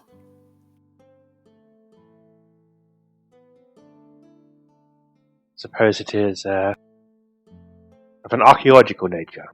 We're looking to go visit some ruins to the north. "An archaeological nature, your scholars?" Not necessarily officially such. Yes, actually I am. I'm somewhat of a religious history. Well, actually, I teach religious history in Candor. Yes. "Oh, you do? Oh, well, jolly good, well done. And he seems to almost be going back through his mind as a checklist. You have no intention of making contact with any bandit groups, any subversives, any agents of either the Kintra or of Asgarnia when you voyage to the north?" No. Why do you worry about Asgarnia? Aren't they friendly? "Oh, of course. Asgarnia and Miscelin are great allies. Just there has been some concern lately of possible exchange of information that is not to Mistalin's. Oh, I'm going to be honest with you. I don't actually have the full story. We're told to ask these questions. I ask them. I've noticed being here on the job that there's been some growing tension with the Asgania settlers. I don't know the full basis of it, but to be honest, I mean, you meet them. They're kind of dicks. Oh, no. Yeah. Why? What makes them so dickish? I have to ask. Oh, you often have these white knights in charge of them, and then they lead a big band of zealots into the north and saying, oh, this is their divine right and all of this nonsense. I mean, you want to say that that's why you're trying to build houses in the north, not like Mistalin discovered the miracle grove in the trees before you know it's divine right, but at any rate, they can be a bit holier than thou. They can be a bit stuck up. Not that I've had to interface with many of them, but I don't think that we have these security questions because they're stuck up. I don't know the nitty gritty of the situation, but I have to go through this checklist. Well, that's all good, I guess. Yes, none of us are intending to do anything that would undermine the security of Mistalin. All right, and one more thing, just a formality. I'm going to need to pat you down and check your packs for any contraband.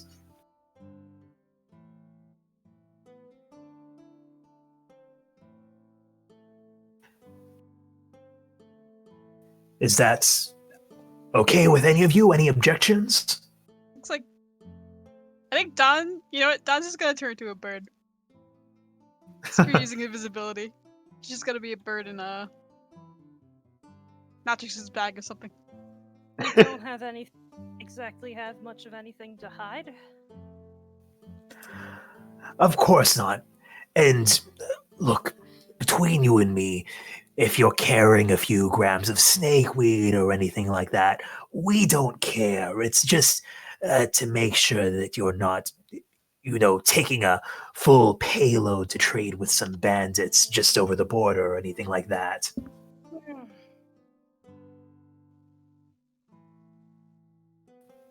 Trust me, we wouldn't want to enable their like. Of course, of course. Can I? Who is Don with? Do you think? I think that's up to Don. I said I was So with must- Natrix just because I feel like the druid having a parrot would be funny. Okay. But while this is happening, can Notrix look over his shoulder and sort of whisper in Druidic for Don to conceal his satchel, or bring it into bird form with him? Yeah, sure. And I guess Don would know the satchel that Notrix made, I think. Well, it's one of his biggest possessions, just this little satchel. The satchel. Huh. Don already said he was transforming. I think you need to use a point of foresight for that. Okay. Because that's the only thing that last time got me into trouble with a border search. So I just want to conceal it. Yes, yeah, I just want to ask Don to conceal that for me. And Nia would probably have her thieves' tools not in her bag anyway, so that's fine. Yeah. But I think you get the impression he makes like almost a perfunctory check of your things. It's like, if you ever go to a big concert at an amphitheater and they have to go through 1,000 bags in a few minutes, they're not really doing anything big. They just look at it with the flashlight for, 2 seconds and then wave you through. It's that kind of a thing. And he says, oh, well, everything looks to be in order. Go on through. Have you any idea how long you'll be in the north? That is undetermined as of yet. It's suppose it depends on what we end up finding, but I don't think it will be, We're just there for a few days. I'd expect at least a couple of weeks. Okay, well, consider this an informal warning, but I've heard rumors that the security protocol may be changing in the very near future. I can't say exactly what this will mean for you, but just be aware of that if you come back this way. Alright then, thank you, sir. And yeah, he picks up his book, goes back to reading. What Honestly, book I is he could really reading? Guy. You look at the book, and it's seems to be bound kind of almost informally. Like the cover of it is just made of sort of a lacquered cardboard, and it doesn't have any words on the cover or on the spine.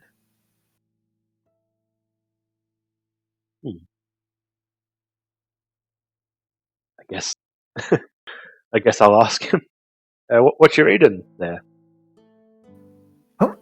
Oh, it's actually interesting. I have a brother who's in publishing, so this is an advanced copy of something that's going to be, going to be hitting bookshelves fairly soon. Something, a novel out of Ardoin. It's very compelling. The writing style is not very refined, but I mean, it's a gripping read.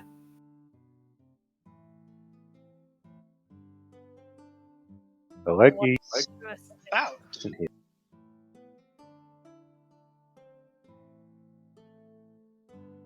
She asks, "What is it about?" The book. Oh my God, English. Oh, well, it's called. This has the original manuscript's title, which it says is The Empire of Devoratus, but my brother tells me that the publisher is changing the title to something a bit more evocative. And it's sort of an alternate history sort of thing about this demon who comes to establish this empire that controls pretty much the entire known world after the Third Age, and about this troop of 6 heroes who arise to depose him. And I know that sounds like pretty boilerplate stuff on the surface, but it has some very interesting ideas. What's the alternative title meant to be? Do you know?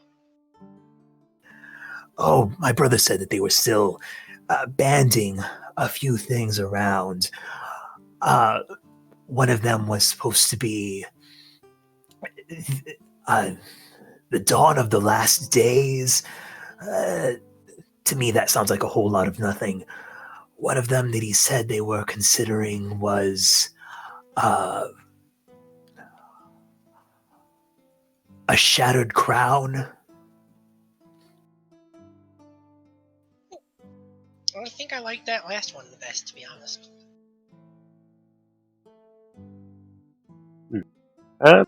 Since I believe this is the first time Notrix has heard the name Demaratus, well, my background is Acolyte, and it's a Zamrakian / Gothixian thing, and demons are Zamrakian. Has Notrix heard anything about Demaratus that hasn't? Well, has he heard about this demon? And he is learning about famous demons. Yeah, I'll say roll a history check with advantage. Or a religion check. History or religion. Well, Acolyte, so I think religion's more fitting. You hear this, and it sort of hits you that, yeah, this does sound familiar, that kind of part of the lore of Zamorak's Third Age Empire. Perhaps not something that makes it into the mainstream history books, but something that's been sort of handed down as part of your unique cultural history, is that he had these 12 sort of demonic dukes who served him and who led his armies. And that one of them said by some to be the shrewdest of his dukes, was a demon named Devoratus. Yeah. And is there any famous deeds or places this demon is known for? Is a demon who's said to be kind of a master manipulator and negotiator, sort of fully able to take advantage of the greed of others. But he is said to have, had a like most of Zamorak's big figures from that time, said to have had a fortress of some sort in Pharynthri in the Third Age before kind of vanishing from history towards the end of the God Wars.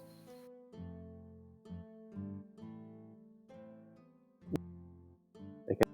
Noshix thinks this, but doesn't really say anything.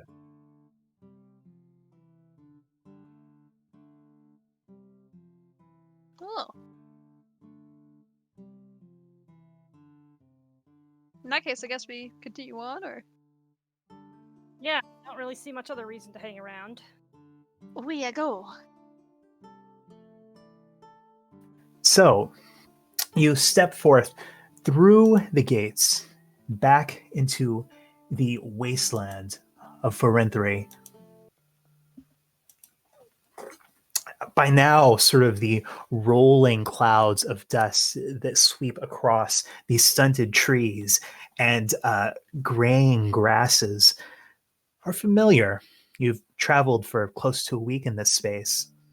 But as you see the road stretching before you, within only a few miles losing its pavers and turning once more to hard-packed earth, were you guys just following the road straight along to Rembra? Yeah, I'd say so. See why we would do any other thing else at the moment. Yeah, unless there's reason not to. So I would like for you to first, I'd like to hear, do you guys have a marching order? Someone who's in the front and someone who's in the back? Notrix might take the front. I think he's the best at, wilderness crossing in this party. Navigating. Yeah. Alcana would be closer to the front herself. So Notrix, Alcana. I guess Let's let Nia. Nia on the back. Yeah, Don'll be chilling with Nia. Okay, I guess. Notrix, Alcana, Logi, Dawn, and Nia.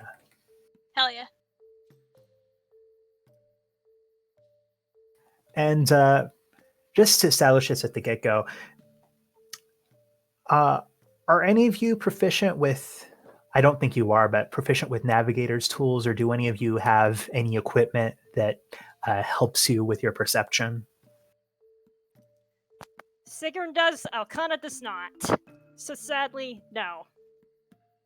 I'm pretty sure Don doesn't either. He can fly up. That's it. All right. Yeah. So it's probably going to be Notrix leading the way then. So, My bad. Notrix, I'd like you to go ahead and roll a survival check with advantage. And also, I want to know what speed are you guys going? You can go sort of at a slow, moderate, or fast speed. And I've kind of converted the standard D&D travel speeds to hexes. So to travel at slow speed, you're going to travel 4 hexes in an 8-hour travel day. To travel more than 8 hours in a day is to risk risk exhaustion, is to push yourself. You travel more than that, you're going to have to roll con saves. But if you travel at a slow speed, you can kind of take in your surroundings. You can be a little stealthier, so you won't get surprised in combat, and you won't get lost. Not that that's a problem in this first stretch where you have a road. And you also get a +2 to your survival checks. You can travel at a moderate speed, which is 6 hexes a day, you can travel at a fast speed. At fast speed, you travel 8 hexes a day, though it's easier for you to be surprised or to maybe run into events that you weren't expecting to.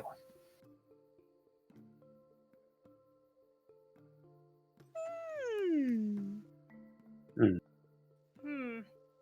My vote is on moderate speed to start. Yeah, I'd say either moderate or slow. Keep it safe. Or do we want to do fast for the first day, then slower for the rest? Because if we do fast for this one day, we get right to Membro, and then we I was thinking Yeah, that true. too, actually. Yeah. Yeah. and then be cautious in unknown territory. And then, Yeah, Don's Yeah. impatient. Let's go fast. Gotta go fast. gotta go fast.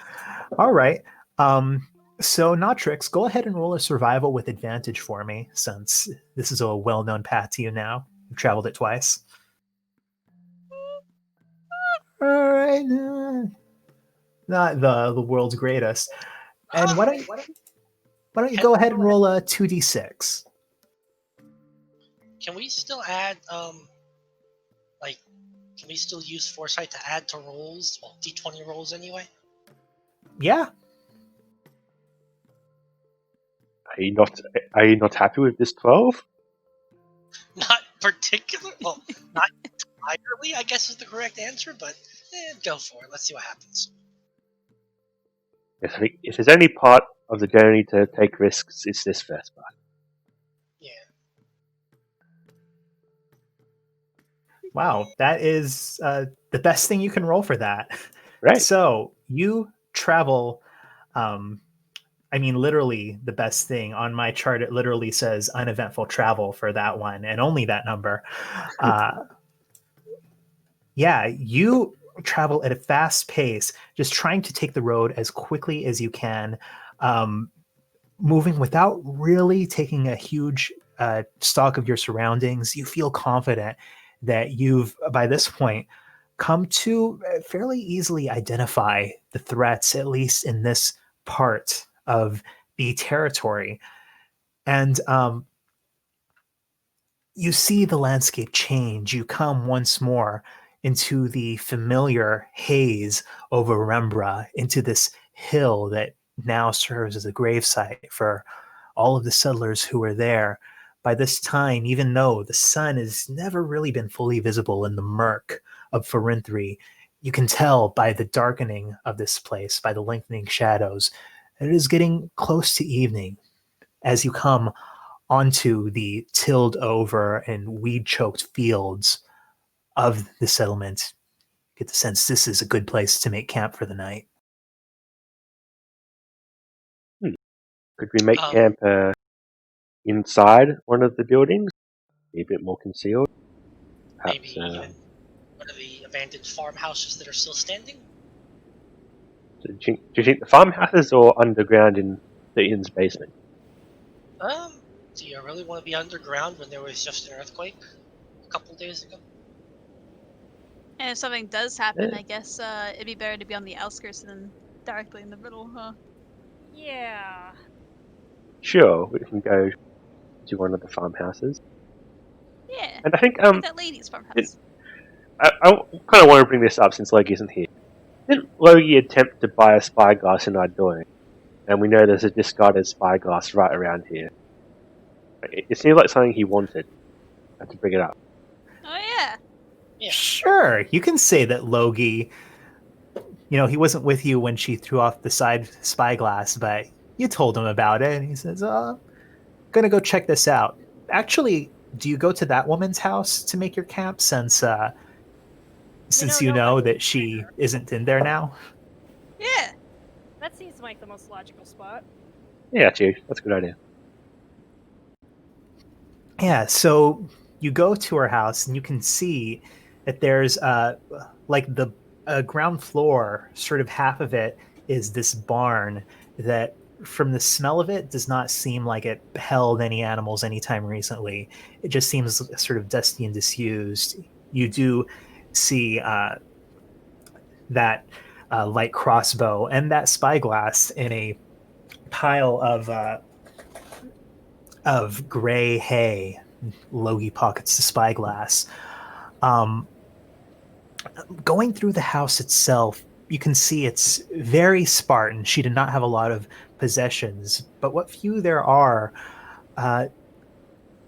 you see that there's kind of a collection of what look like fishing lures that are on these decorative hooks hung on one wall. You see that there's this slightly moldy rope, very nautical looking, that's hanging on a peg. You can see that there are a few various accoutrements, some of the utensils in the makeshift eating area that suggest that this is someone who spent a fair bit of time on the sea. I'm thinking that Alcana would be kind of interested in looking these things over. Not necessarily to take them, just, oh, hey, this is something I'm interested in. Yeah, you spend time all kind of looking this stuff over. And yeah, it just goes to reinforce that. Sort of get the impression from all of the things that you put together that her late husband that she talked about was a fisherman or a sea captain of some kind. Aw. Tragically by a paint cannon. Huh? I said killed tragically by a paint cannon.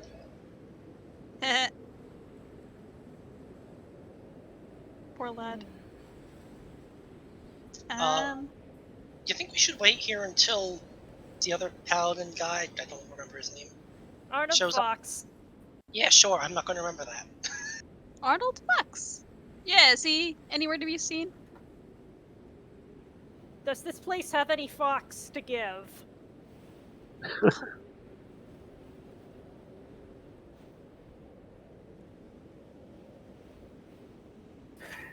Well, as you are actually having this conversation, you hear from downstairs a knock on the large barn doors.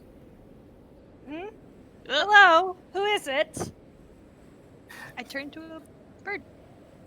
Notchik sort of glances at Arcana when she just yells out, "Hello, who is it?" Just wondering, is that the best idea? But okay. Somewhere faces. Excuse me, my name is Fox of the Shieldsworn. I understand that this place has been abandoned. Are you a survivor? Are you returning to this place after an absence? I spotted you from a distance. Do you need help? It's me, Alcana.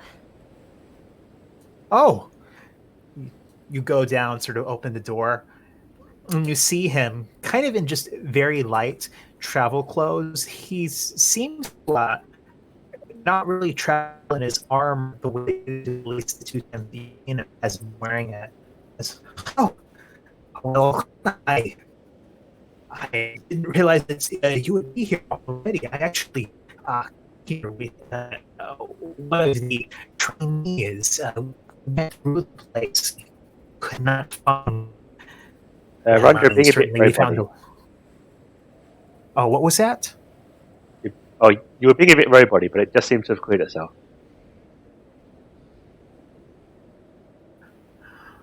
I came through here actually, right here yesterday with a trainee, and we found a lot of very horrible things, but nothing to really give us a much of a clue. I sent him back, but I decided to stay on to see if you came. I did not expect you, though, to arrive back again so soon. I thought maybe one of the survivors was coming back. It seems like all of the farmhouses around the outskirts have already been abandoned. I actually set up my tent closer to the hill. Well, we already knew that this one was abandoned because we helped to get the old woman who was staying here out, and well, we knew the territory pretty well, so we wanted to make up for lost time, as it were. I understand. I don't think that I get the full story. So you came here. Did you just come up to Rembra on your own? Well, we figured that we wanted to stop at Rimbro, and we were trying to look for ways to get up there. And as it turns out, there was a caravan headed up there, and well, that would show us the way and net us a little bit of gold. And so we figured we would help them up there. And then, yeah, we got there, and suddenly the town wasn't there anymore.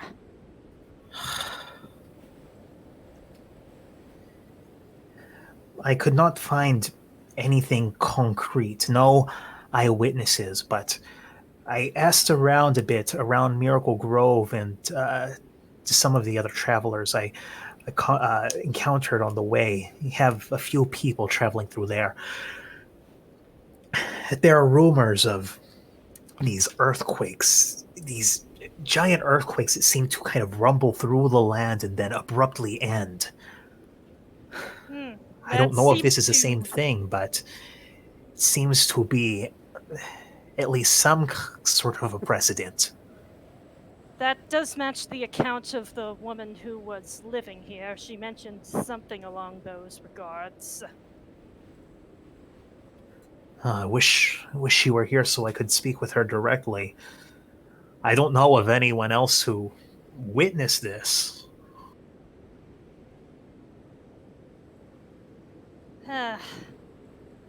Wish I could say more, but we wanted to have more of a look here before we moved on. Did you have a look at the armory? I saw that had been dug out a bit, but I was not sure if that was you or if maybe some looters came by. Yes, there and the tavern. There are some pretty nasty things munching on the metal in the armory too, but those weren't too hard to deal with. Well, I'm fortunate that I did not have to contend with that. I believe that the dragoons here may have been engaging in some unauthorized activities. Such as? Well, I found that there was a partially collapsed room with some, Kintra equipment in it. I delved a little further in. I delved a little further in, and I found it was mostly buried, but there seemed to be a smashed display case full of Kintra helmets. And judging from the condition they were in and the residue on the inside, I do not believe that they were purchased in the market or bartered away. Yes, as a matter of fact, I don't. Impression when I saw it that they were trophies of some kind, but well, I didn't know enough of the story to be able to say for certain what that meant. I think it might be more than trophies from, some of the residue on some of them. I believe that they may have been removed from the knights who gave them without waiting for them to actually take them off their head, so to speak. Oh dear. I do not know if there have been Kintra attacks on this place, but I certainly have not heard reports of it. It would seem to suggest that there has been some independent aggression.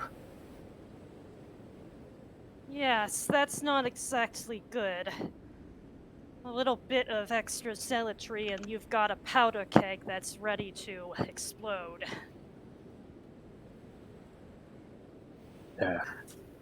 How? Sorry to interrupt, but how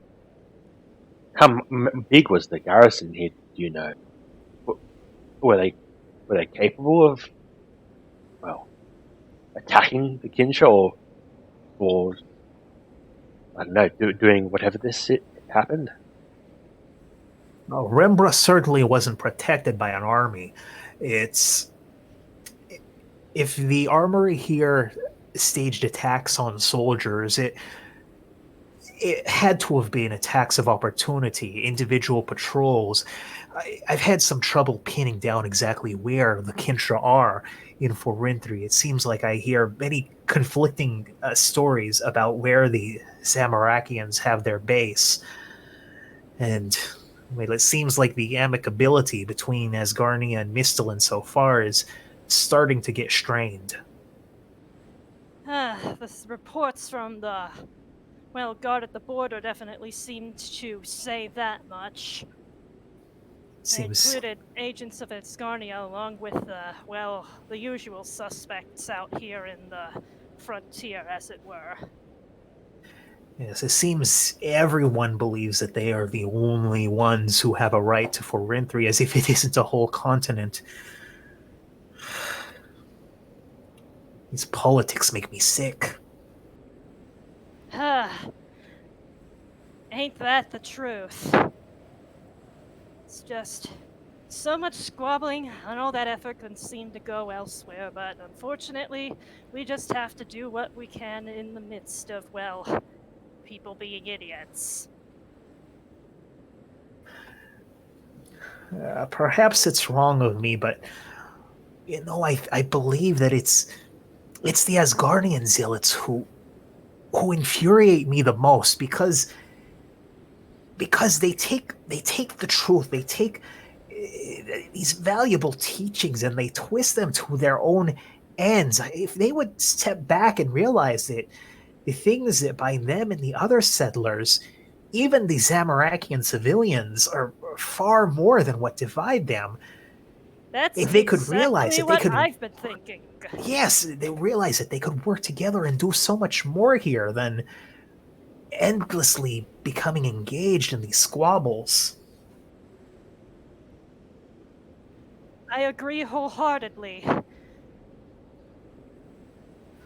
Oh, well, I'm sorry, I'm rambling. I wish I had more to offer you, more discoveries to lend you.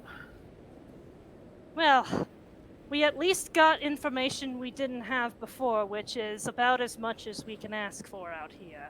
Thank you. Well, there is. Hopefully there'll be... There's one thing you could tell us, perhaps. Maybe the directions to Miracle Grove, in case you ever need to stop by there.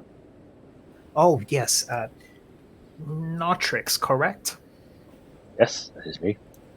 Yes, all right, very good. I'm sorry, I am not sure if we were really properly introduced or just in passing. I know you were with Alcana the last time that she was at St. Domus.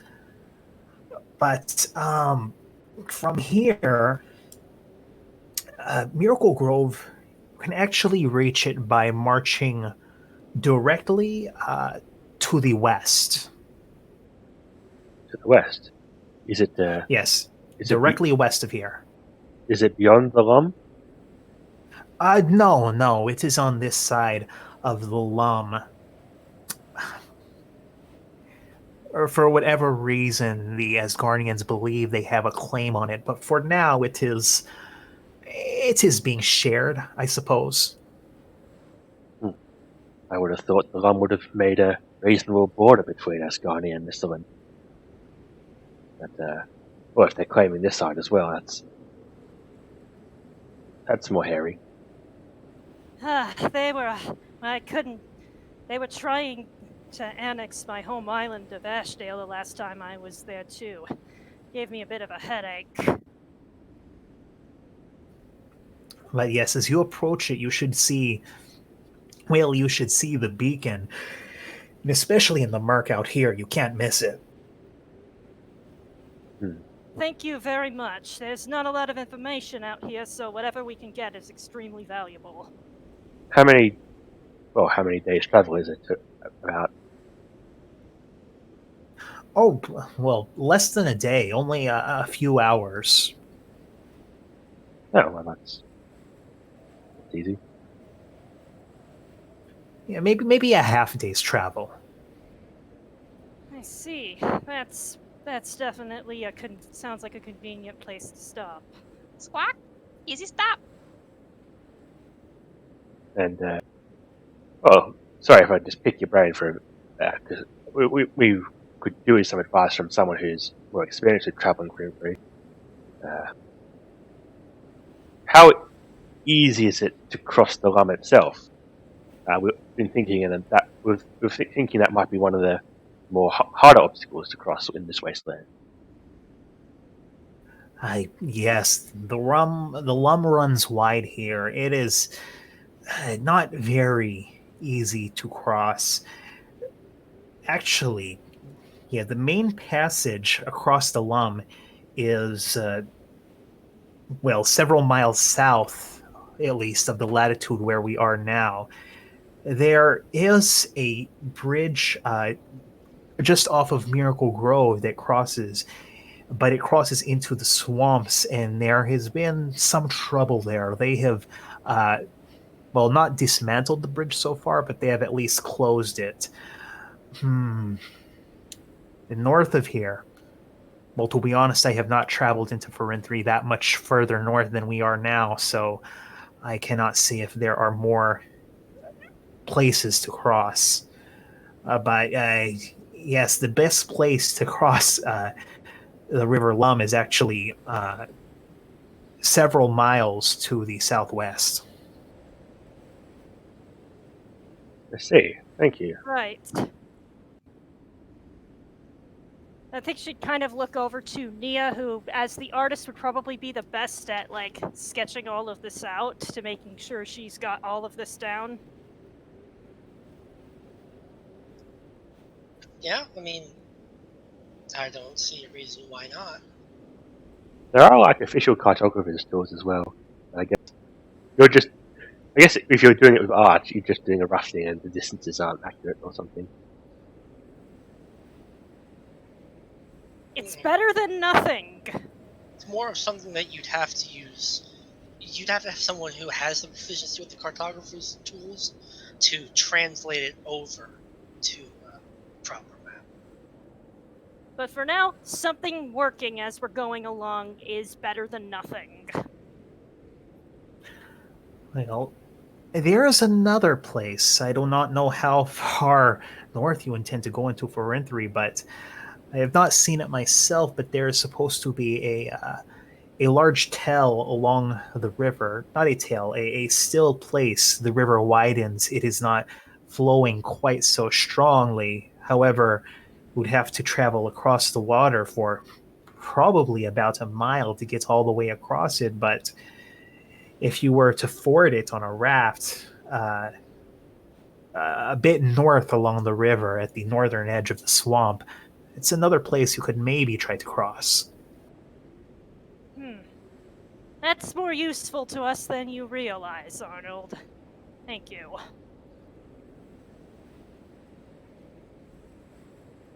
Notrix looks a bit uncomfortable at the idea of piloting a rickety raft across the River Lum in the middle of Ferentry. It's a shame we couldn't take the broken wave up here, but we can do what we can. Hopefully my seamanship skills work fine on a raft too. And she just kind of like shrugs with this very awkward smile, eyebrows raised on her face like, maybe it'll work out. It almost feels like Alcana is asking this to some faceless force in the sky instead of to her compatriots. Yeah, it's... But yes, that's good. That at least gives us something to work from, and hopefully there will be, well, more manpower in this area relatively soon so they can figure out just whatever the hell happened here. I still think there's only so much that can be gained from the ruins themselves. But, well, are there any other settlements of note we should know about as we make our journey? Well, there are regular outposts along the Lum, most of them claimed by Mistalin, but those are very small, usually just a cluster of a few huts. They're supposed to be the historic locations of the Rune Run stations. I don't know if that's true or not. I know there is another larger Asgardian settlement to the south and to the west. And I believe that further north I suspect there are multiple Zamorakian settlements just from where we've heard reports of unrest. It's too much to be, and in too many different locations too close together to be just one. However, I do not know the exact locations of those.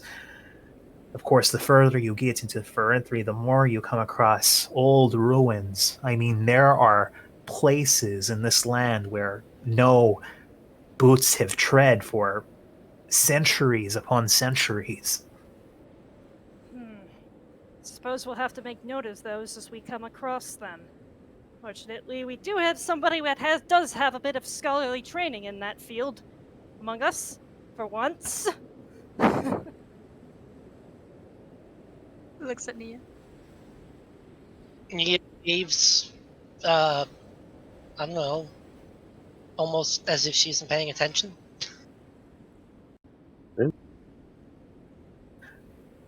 Well,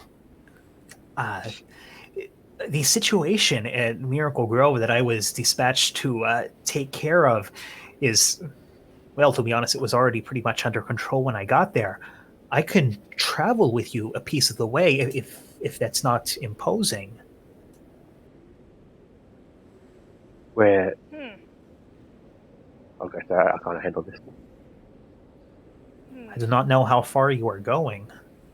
Well, let's just say it's deeper. If things go according to plan, it'll be, well, much deeper than the Shield Swarm would normally travel out, and I wouldn't want to keep you occupied from any assignment. But if you have nothing else to do, perhaps you could come with us for a bit. I believe that I can, and besides, and he holds up the little talker's token. The abbot at the monastery has one of these as well, and so if I need to communicate with someone from there, I can. You're certainly quite resourceful.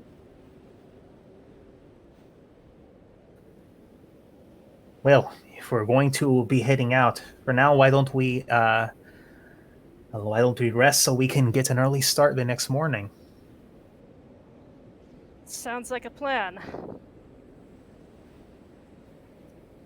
Don's already sleeping. Done sleeping? Yeah, he's gotta sleep. Even though he doesn't have to? Exactly. Feels nice. Are you guys doing watches or no? I think we should. Probably should, yeah. Yes. You guys could always wake up Don and be like, hey, get up. Do your watch thing. Because, he and doesn't have to Arcana sleep. has the best dark vision in the party, which is especially good for keeping watch here at 4 and 3. Okay. Dawn, make a perception check. Surely. Perception. Boop. No. Yeah. You sort of sit up, looking through the upper window. If anything, there's any threats, any signs that can give you a clue as to what's happening in the remains of Rumbra. But you don't see anything. You're not sure if that's because there's nothing out there or because you're distracted, as is your wont. But you all sleep through the night, and the morning comes without incident.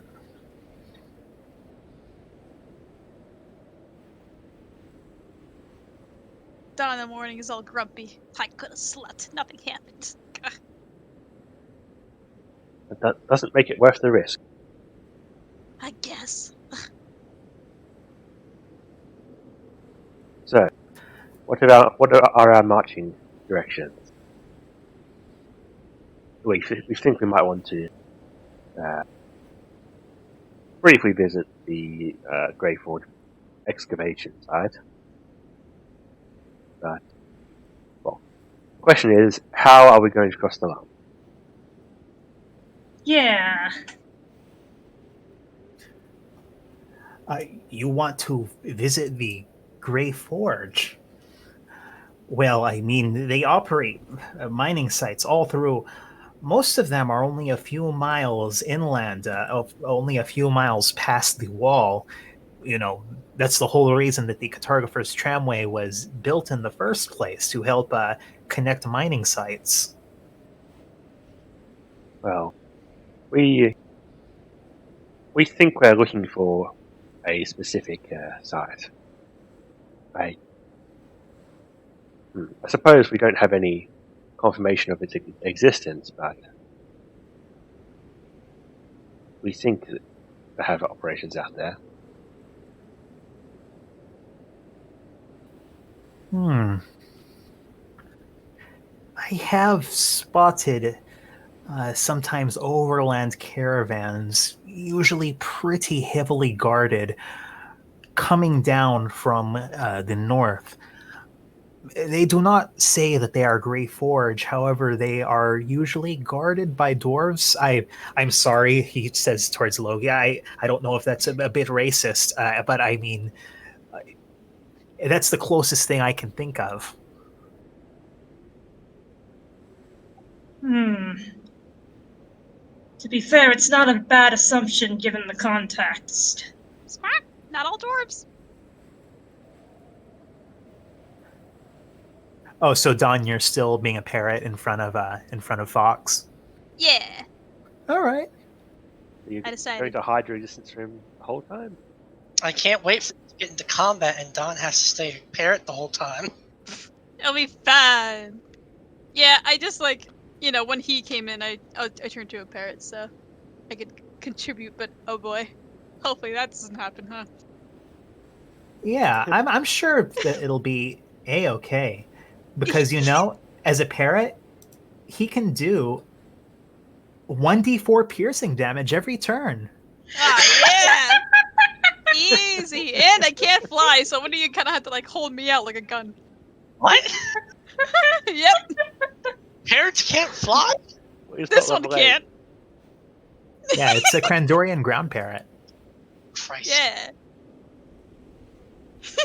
That's great. Imagine I'm just like a drill.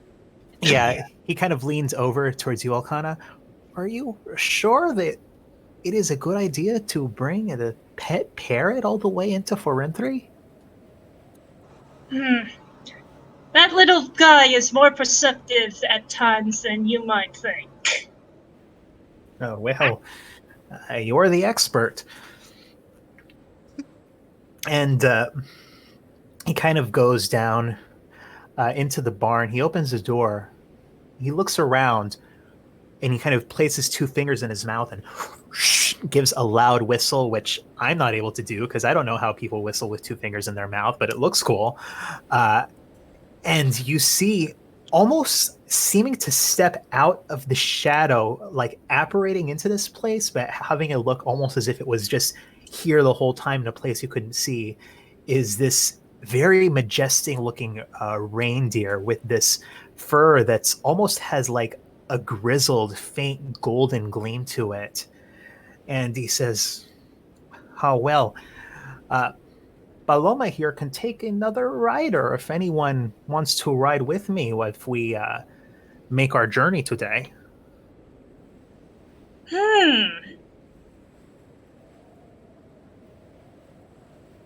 Oh yeah, I think I've seen that trick before.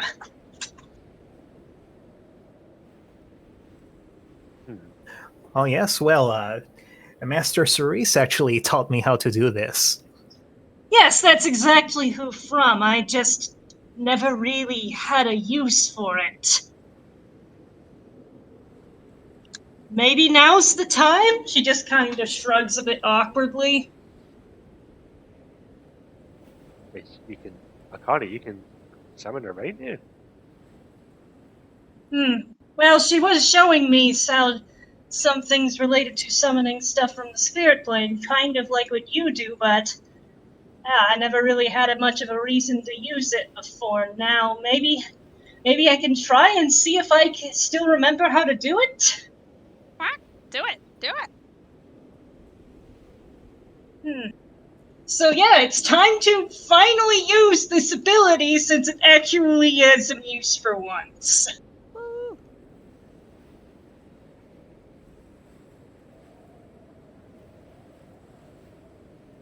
No, it's not actually on my sheet, though I know that it's technically a thing she knows how to do. I guess that means... Shit, I have to come up with what the steed looks like, don't I? Well, if you want, we can say you all watch Wrapped as Alcana casts a spell and summons a steed, the nature of which we will reveal next session. Oh, we got ends early. I forgot.